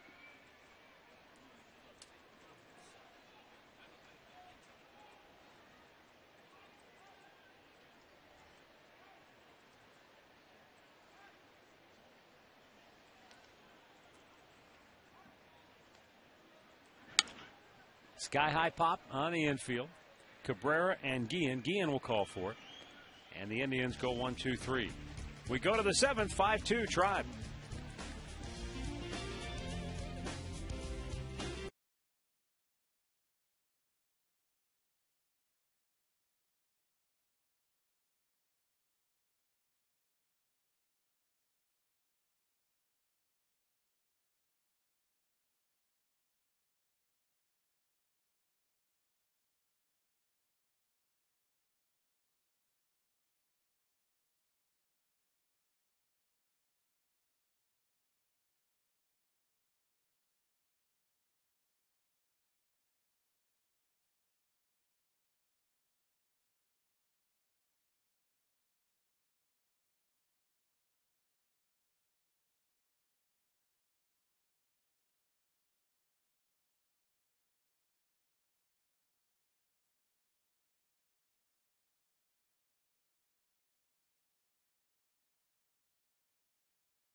By AT&T.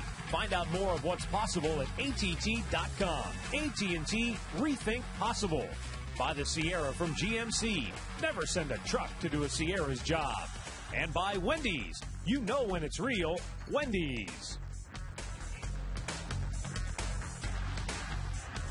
Gorgeous day out on Lake Erie. Hot one here at the ballpark.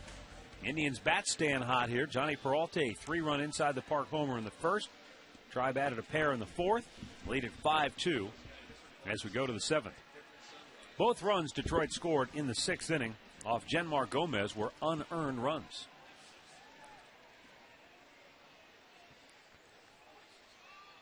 We'll have activity in the Tribe pen as we start the 7th, and it looks like left-hander Tony Sipp is getting loose.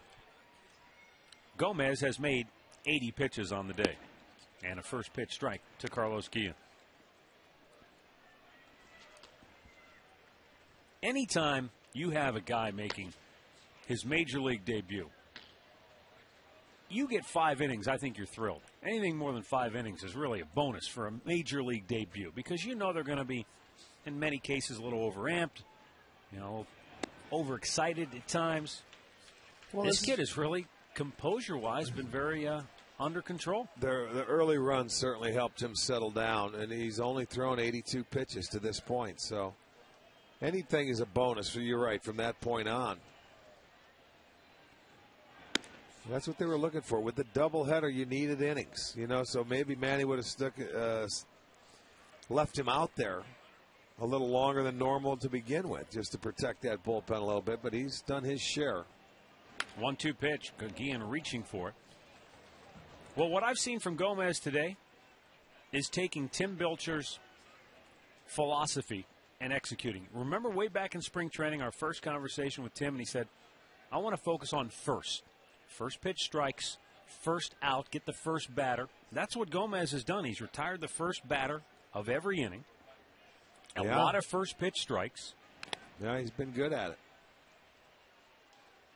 Tim gave us the numbers, and I don't remember them off the top of my head, but he said, when you throw first pitch strikes and you retire the first batters, your success rate grows exponentially.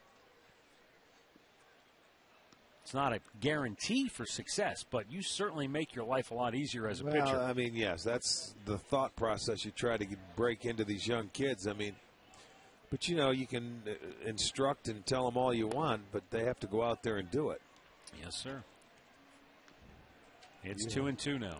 Once you get between the lines, then you take a call where it goes, let's say a 1-1 pitch, borderline, it's a ball instead of a strike. Now you go to a 2-1, and little things start happening once the game begins. The 2-2 pitch.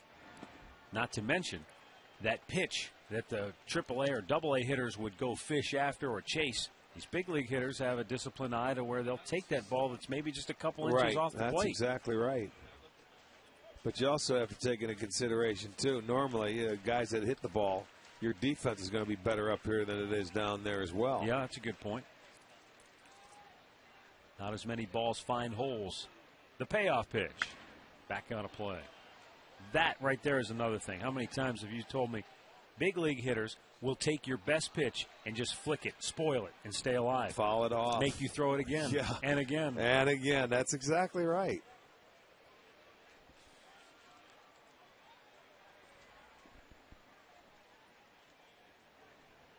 The 3-2.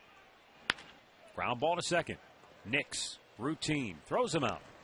One down. Once again, we'll pause for station identification. You're watching Cleveland Indians baseball.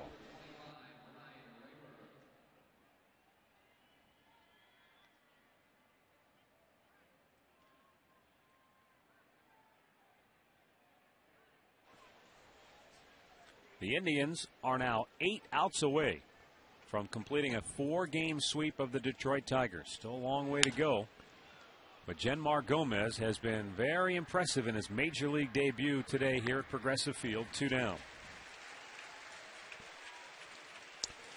Well, the Fan Cave is the newest suite out here at Progressive Field, and it's for the ultimate Tribe fan. You can go out and have a great opportunity. They have a pool table in there and a lot of fun things to do with monitors.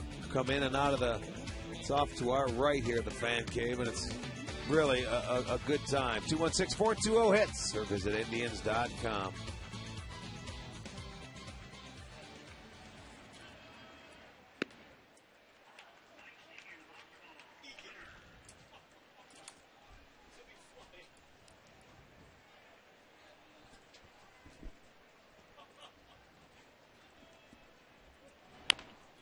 Ground ball foul, third base side.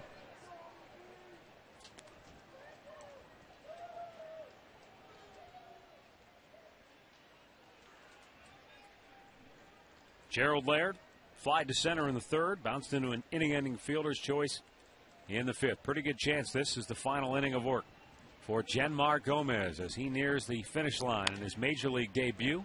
Bouncing ball to Nix. He fields, fires, got him. What a performance by Genmar Gomez in his major league debut. Stretch time in Cleveland, 5-2 Indians.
Get overstuffed at Panini's. Now open in Chagrin Falls and Solon. That Brunswick location will be coming soon. And for a list of all their locations and menu items, log on to paninisgrill.com.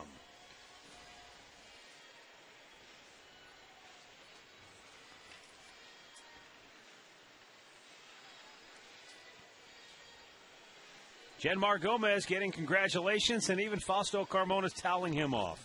Well, I'll tell you what, that was an outstanding day for your first Major League debut. Hugs all around, and rightfully so. Kid stepped up big time. They scored 3 in the first for him. Look at Fausto messing with him. Talking about that heart rate. Well, it didn't show today. The kid pitched a dandy. 2 unearned runs. That's it.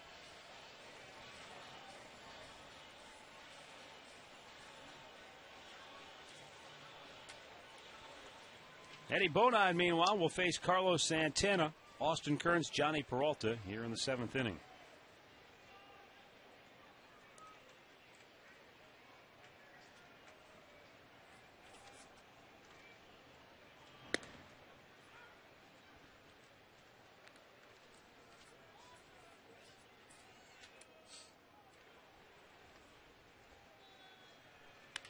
Ground ball, just foul. Wide at first as Cabrera went chasing after it.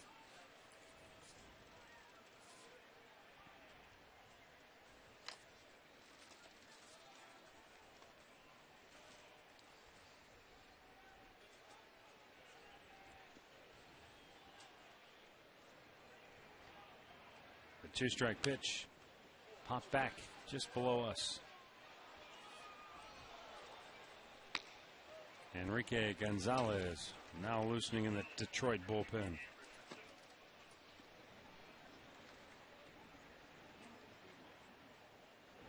Swing and a miss. And Santana strikes out. 1 down here in the bottom of the 7th. We go back to the studios for another in-game update. Al has more from Minnesota. Well, Matt, the Twins are trying to take 3 of 4 from the White Sox in this 4-game weekend series, and they've increased their lead here in the bottom of the 3rd inning. Michael Kadire, a triple. That brings in Jason Kubel. It's now 3-1 Twins, 4th inning at Target Field. Back to you. All right, thanks, Al. Austin Kearns takes a strike 0 for 2 today with a walk.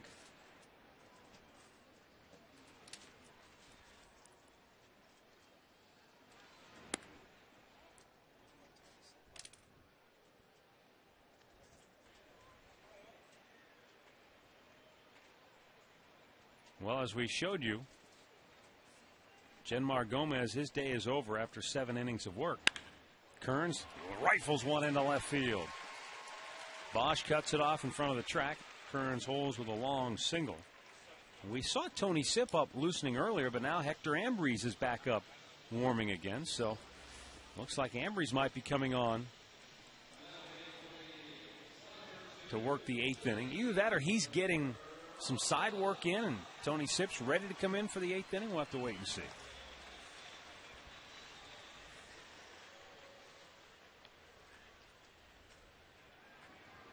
Johnny Peralta, 1 for 3, hit a 3-run inside the park homer in the 1st inning. And that got the Indians off and running.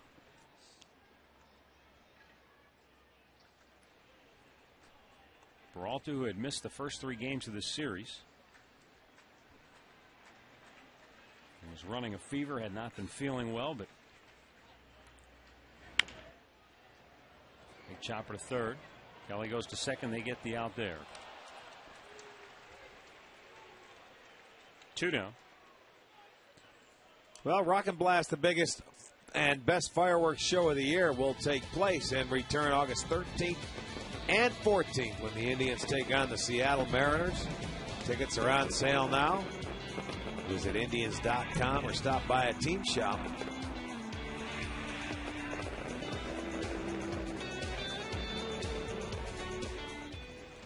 And Matt Laporta steps in 0 for 2 with a walk and a run scored.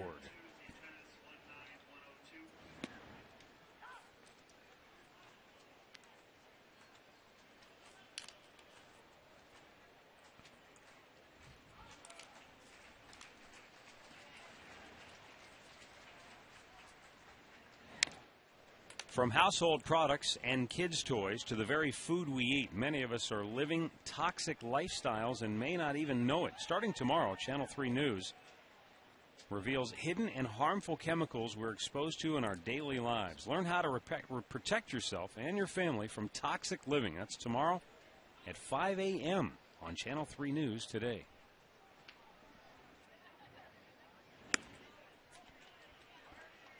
Pitch is outside to Laporta.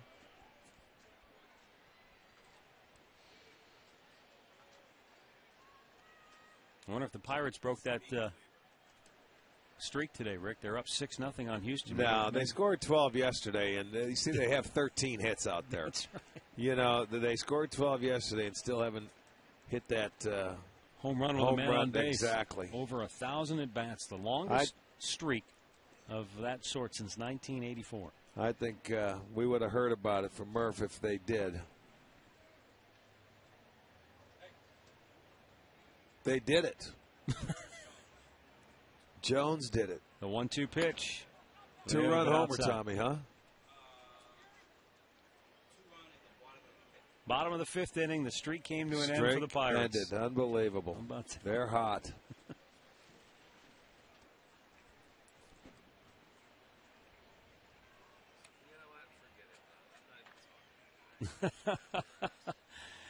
Here's the 2-2 pitch. Lays off. Good eye by Laporta. Full count. Well, Eddie Bonine has come out of the bullpen and made a lot of pitches.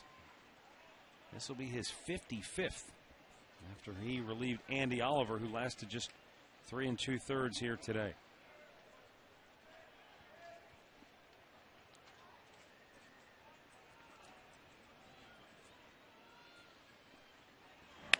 Laporta out in front of it, fouls it off.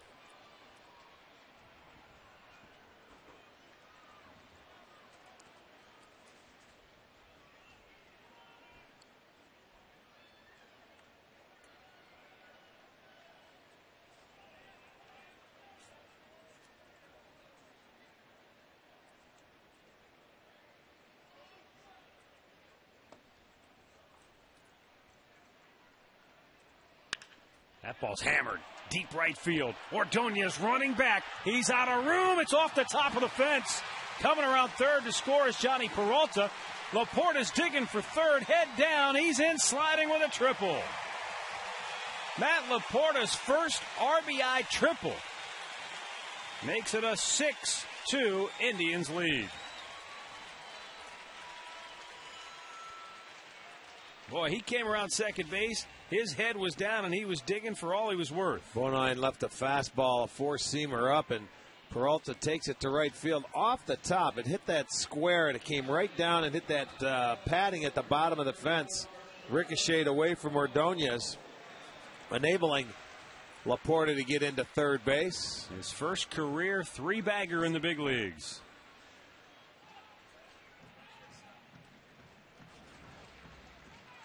And Johnny Peralta hustling all the way. So Johnny scored home to first today and first to home.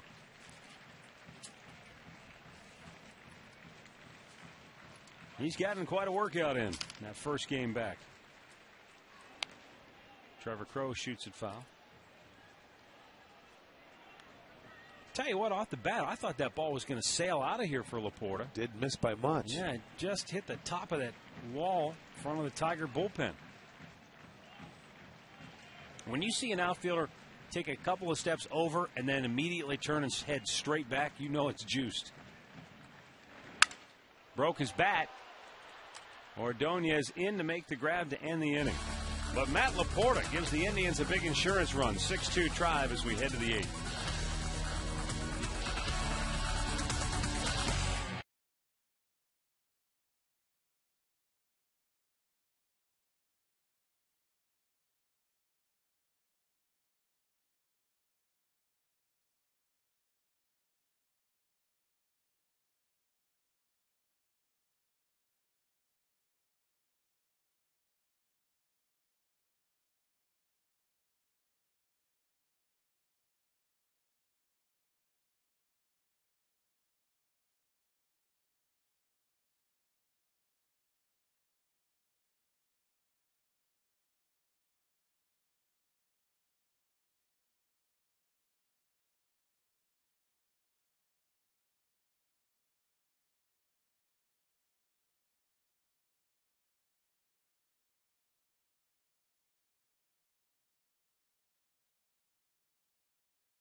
Gomez went 7 innings in his major league debut. 2 unearned runs, 5 hits, 1 walk, struck out 4. And now Hector Ambrose coming on for the 21st time this year. He will face Danny Worth, Don Kelly, and Johnny Damon of Detroit. Unless we're going to get pinch hitters. I think we are. It looks like Ramon Santiago is coming on to hit for Danny Worth.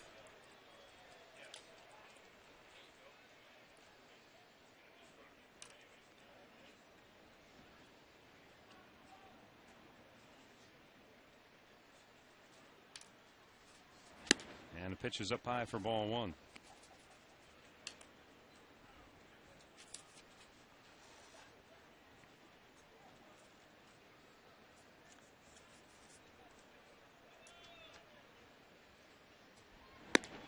The last Cleveland Indians pitcher to get a win in his major league debut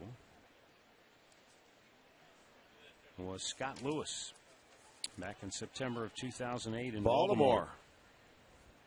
Almost game he should have completed. Yeah. He should have completed it. They didn't give him the opportunity. But Genmar Gomez really pitched well here today and put his team in position to sweep this 4-game series. A strike called, 2-1.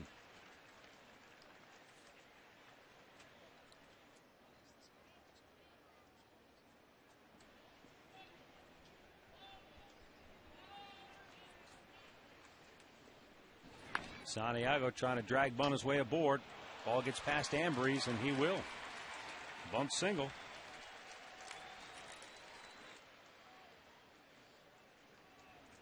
Top of the order, and Don Kelly. Take it with you. Good bunt. Once you get it past the pitcher, automatic hit. Ambrose couldn't reach out there. That ball just got by him. Good bunt by Santiago to lead off the 8th with a single. And I was just thinking, I said he should have completed. I said, hoping that Eric Wedge was listening to that, because we went back and forth. That's been a thorn in your side ever since. Well, we both went back and forth time and time again. It was fun. Well, the irony to the story is that Eric Wedge, the reason he took him out was because of pitch count, because of concerns about the elbow, and he wound up blowing out anyway, having the Tommy John surgery. And how many guys can actually say, well, I threw a complete game, my first major league start? Double play ball. 6-4-3. Nicely turned, Jason Donald and Jason Nix. Jason and company teaming up there to turn 2. And that'll bring up Johnny Damon. Taylor made. Smoked right at the shortstop. Donald gets it to Nix. Easily turned. The Indians have turned 117 double plays this year. By far the most. Ground ball up the middle. Nice diving effort by Nix, but couldn't get to it.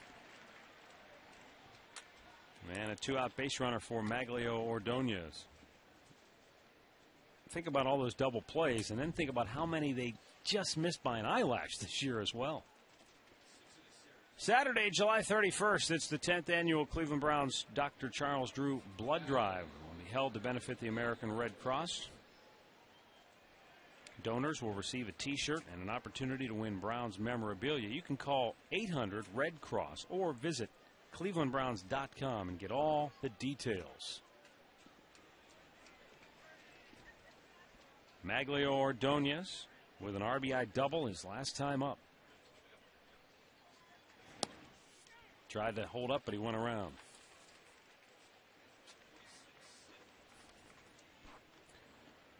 The Indians have turned 6 double plays in this series against the Tigers. That double by Ordonez in the 6th snapped an 0-for-9 slump. Left-hander Tony Sipp once again loosening in the Indians' bullpen.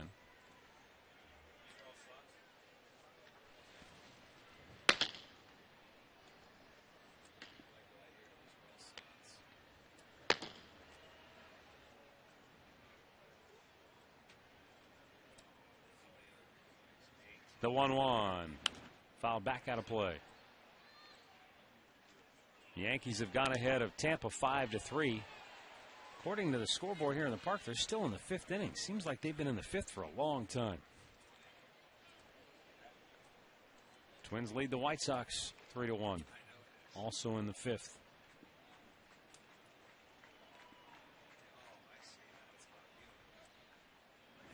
Ran it up high, wanted to see if he would chase. He wouldn't do it.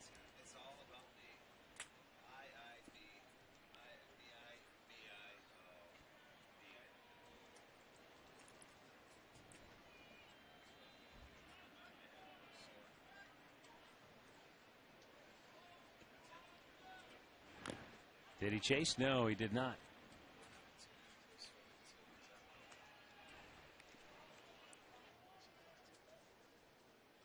Must have got a little piece of that.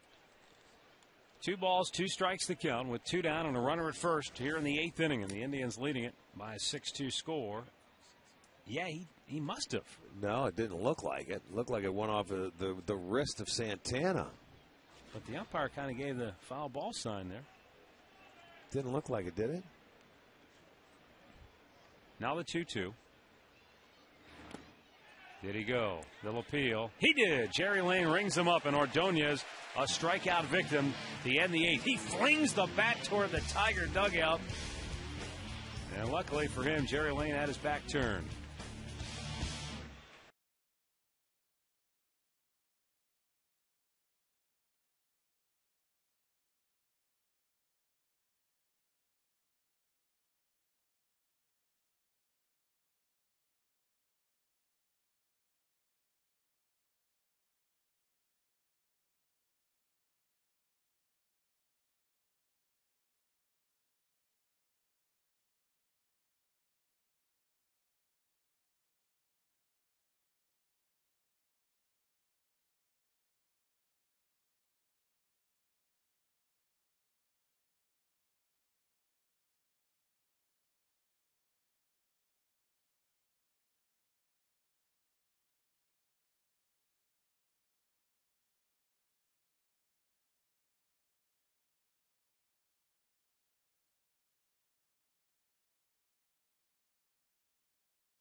Six-2.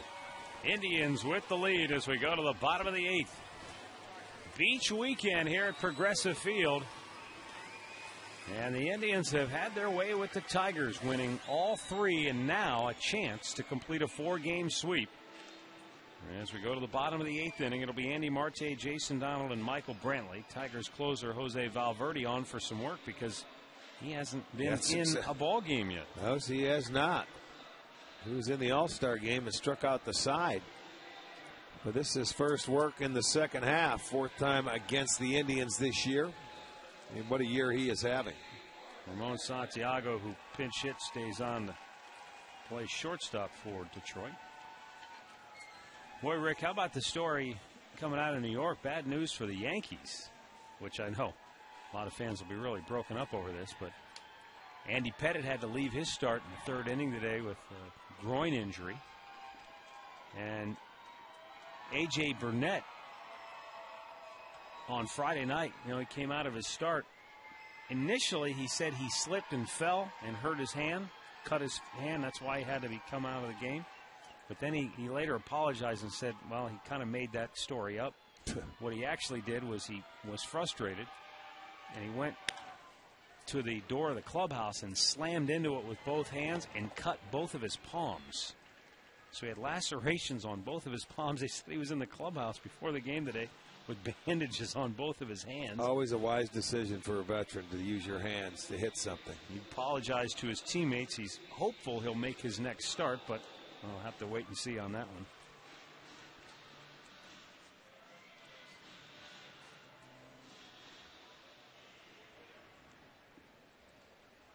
Jason Donald is 0 for 3. Drove in a run with a ground out in the 4th.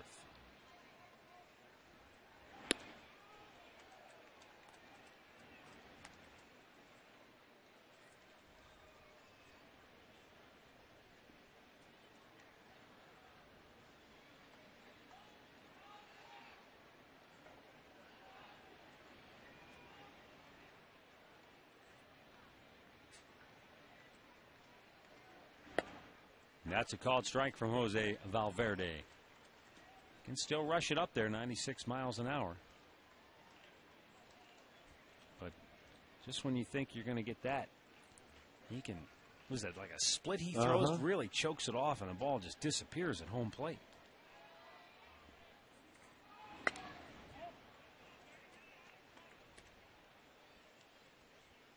He just grabs the ball, walks back up, takes a.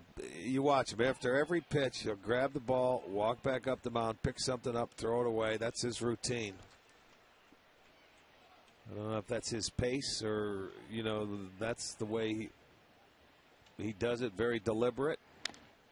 And watch. He'll get the ball back, walk up the mound, grab something from a little dirt on the rubber, throw it away, go to the stretch. Look, go get it right about now. Oh, I think he. Oh, there he goes. He'll do it. It's his habit. Holds it in that split grip like a lot of pitchers do that throw that pitch. Not many pitchers throw that anymore. No, you're right. That's a pitch that I think a lot of people felt led to some elbow problems because when you spread those two fingers, it puts more stress on that elbow ligament. And you also take away from fouling, getting that extension out on the fastball. Where that fastball, the four-seamer comes off the fingertips. Well, you're not using your fingers. It's jammed between your two fingers. Changeups are used much more now than that splitter. I used to wonder, too, Rick, why you'd see pitchers hold that split grip before they would go into their glove, and then it was later explained to me, it's harder to get that grip in your glove without showing the hitter what you're doing. So you start with that grip. And go back to the fastball grip, or you tip your pitches. Yeah. I mean, hitters, they watch don't miss anything. You may flinch your glove, or you may do something like that, and a first or third base coach might be able to see you. And you'll see Valverde, he flips his glove around to try to hide what he may or may not be doing. Watch him kind of flip that glove. Well, he didn't that time. Bouncer by the mound. Second baseman Guillen throws him out by an eyelash. Nice hustle by Donald, but it's out number 2.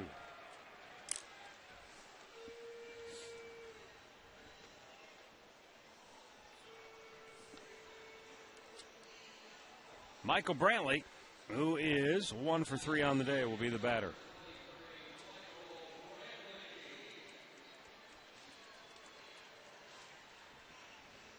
Indians with a 6-2 lead. They need 3 outs in the 9th to secure the 4-game sweep.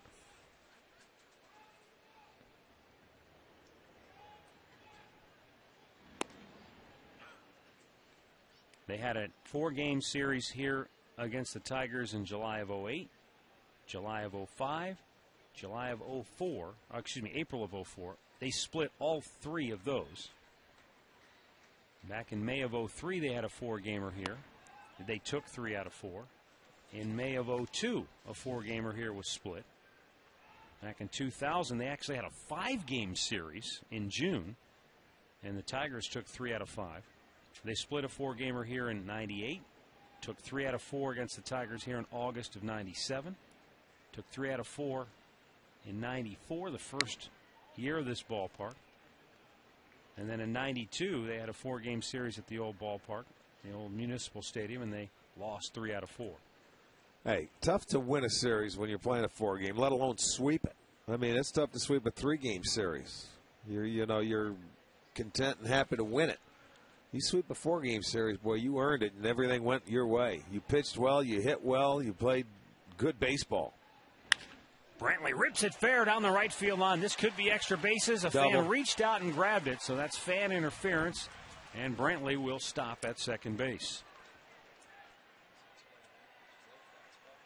So a 2-out base runner now for the Indians, who lead it 6-2 here in the bottom of the 8th inning. That was a fastball, and Michael Brantley did a good job of just turning that ball around. He sure did. Got it down the line, and he hasn't turned on many pitches, but he did on that one.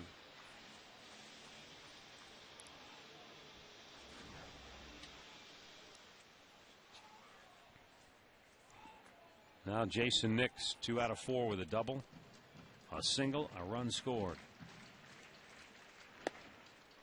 Looks at a strike.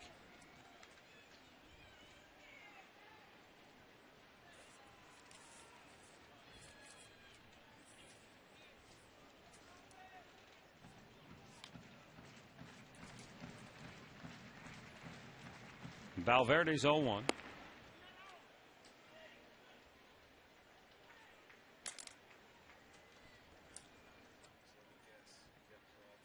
Last time the Indians swept a 4-gamer against Detroit, if you joined us late, was 1991 here in Cleveland. Last 4-game sweep here in Cleveland. 1991, May 31st through June the 3rd. Chopper foul. They've had 11 4-game home series against Detroit since, this being the 11th.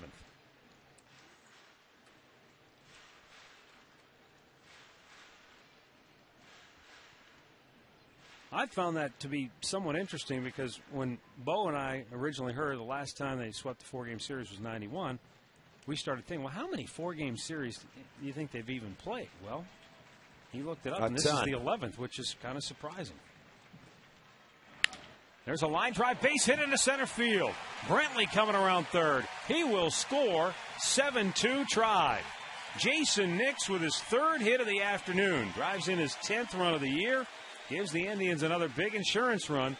And Jim Leyland is apparently going out to deliver a message to Jose Valverde. This is interesting.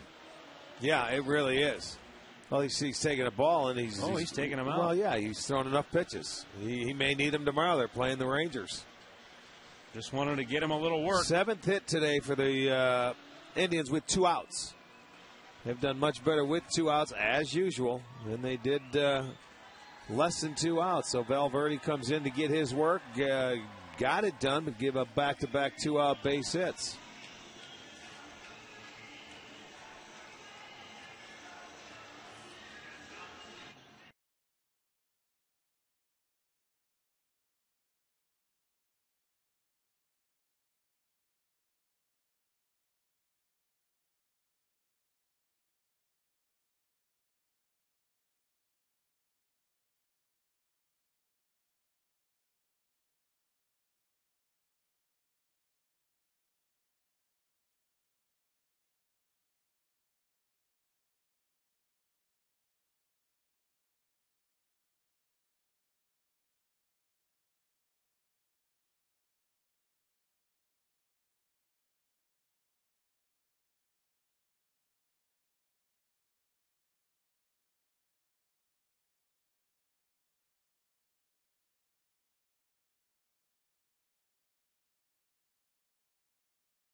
Indians lead it.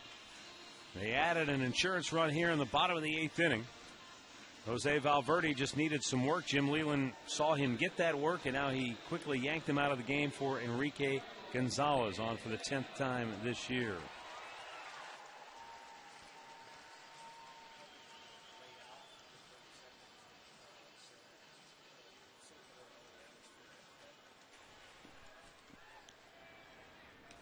Carlos Santana will be the batter, 0 for 2, couple of walks and a run scored. And he hammers it to first, and Cabrera may have caught it out of self-defense, but he tags the bag and the inning is over. We go to the ninth, 7-2 Tribe.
Hector Ambrose will stay on. He worked a scoreless 8th. He'll try to finish it off.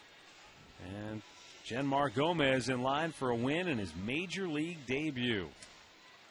Tribe 3 outs from finishing off a 4-game sweep of their rivals from Detroit.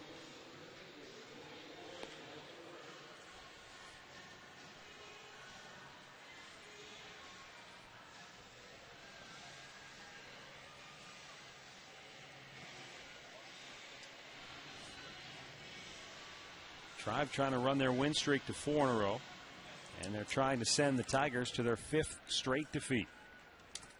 Well, and the road woes continue for Detroit. And against the Central Division, they have not fared well on the road. And from here, they've got a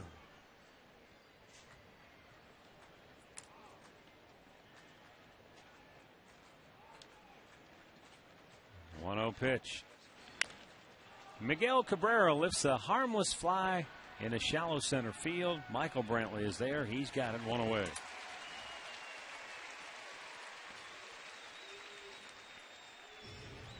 Our player of the game today, Genmar Gomez. Boy, 7 innings in his major league debut, 5 hits, did not allow an earned run, struck out 4, walked just 1. Yeah, what a way to start, huh? Come up, they're calling you up for 1 day. Threw a lot of strikes. He did the job, baby. Did the job. Continued just to build on what they've done since the break. He was 50% first pitch strikes.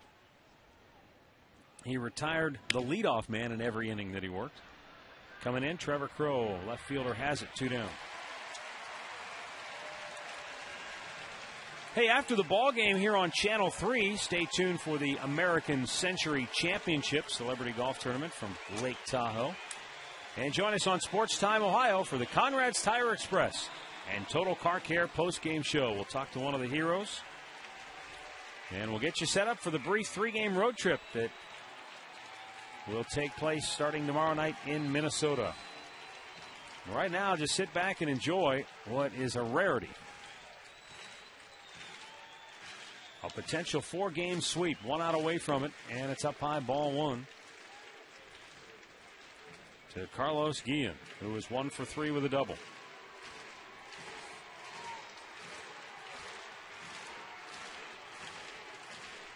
Just a little over 19,000 here today, but those who are here, they're up chanting sweep, sweep.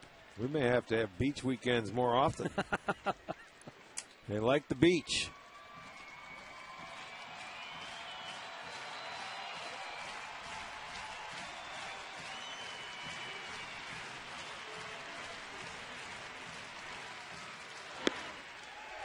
And a strike is called to Carlos Guillen.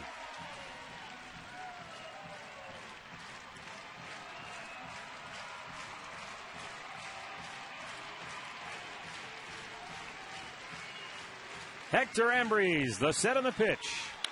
And a big bouncing ball. Foul ball, says first base umpire Jerry Lane. He was very demonstrative in his decision. Yeah, he was right there. He had a perfect look at it. Marte, it's almost like a wide receiver trying to keep both feet in bounds.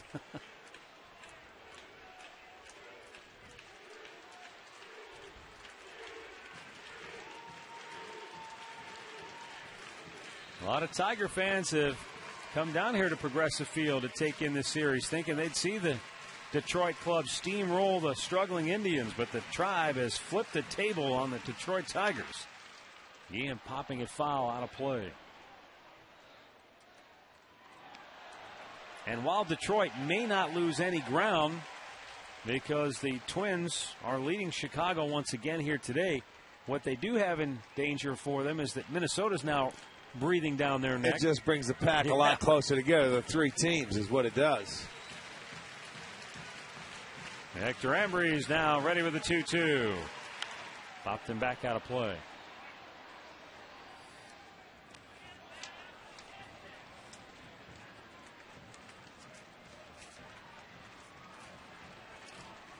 Jim Leyland's club just did not hit this weekend in this 4-game series. That's the story in a nutshell. The tip of the cap to the Indians pitchers because they certainly did their job. And the 2-2.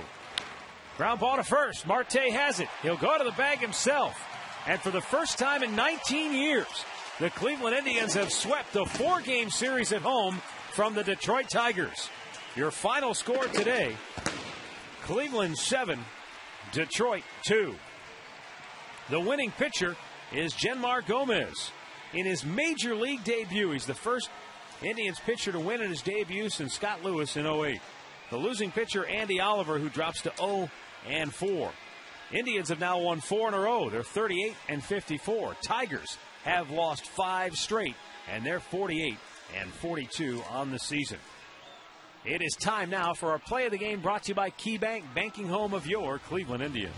Let's go back to the first inning, and a ball that Peralta hits very well in his first at-bat since the break. It goes out to center field. Rayburn goes crashing into that center field fence. It gives way. Peralta rounding second. He thought triple. Well, no. Steve Smith is going to wave him all the way around. Slides into home plate and inside the park, 3-run homer, and that set the tempo of the game. That's going to be our KeyBank key play of the game.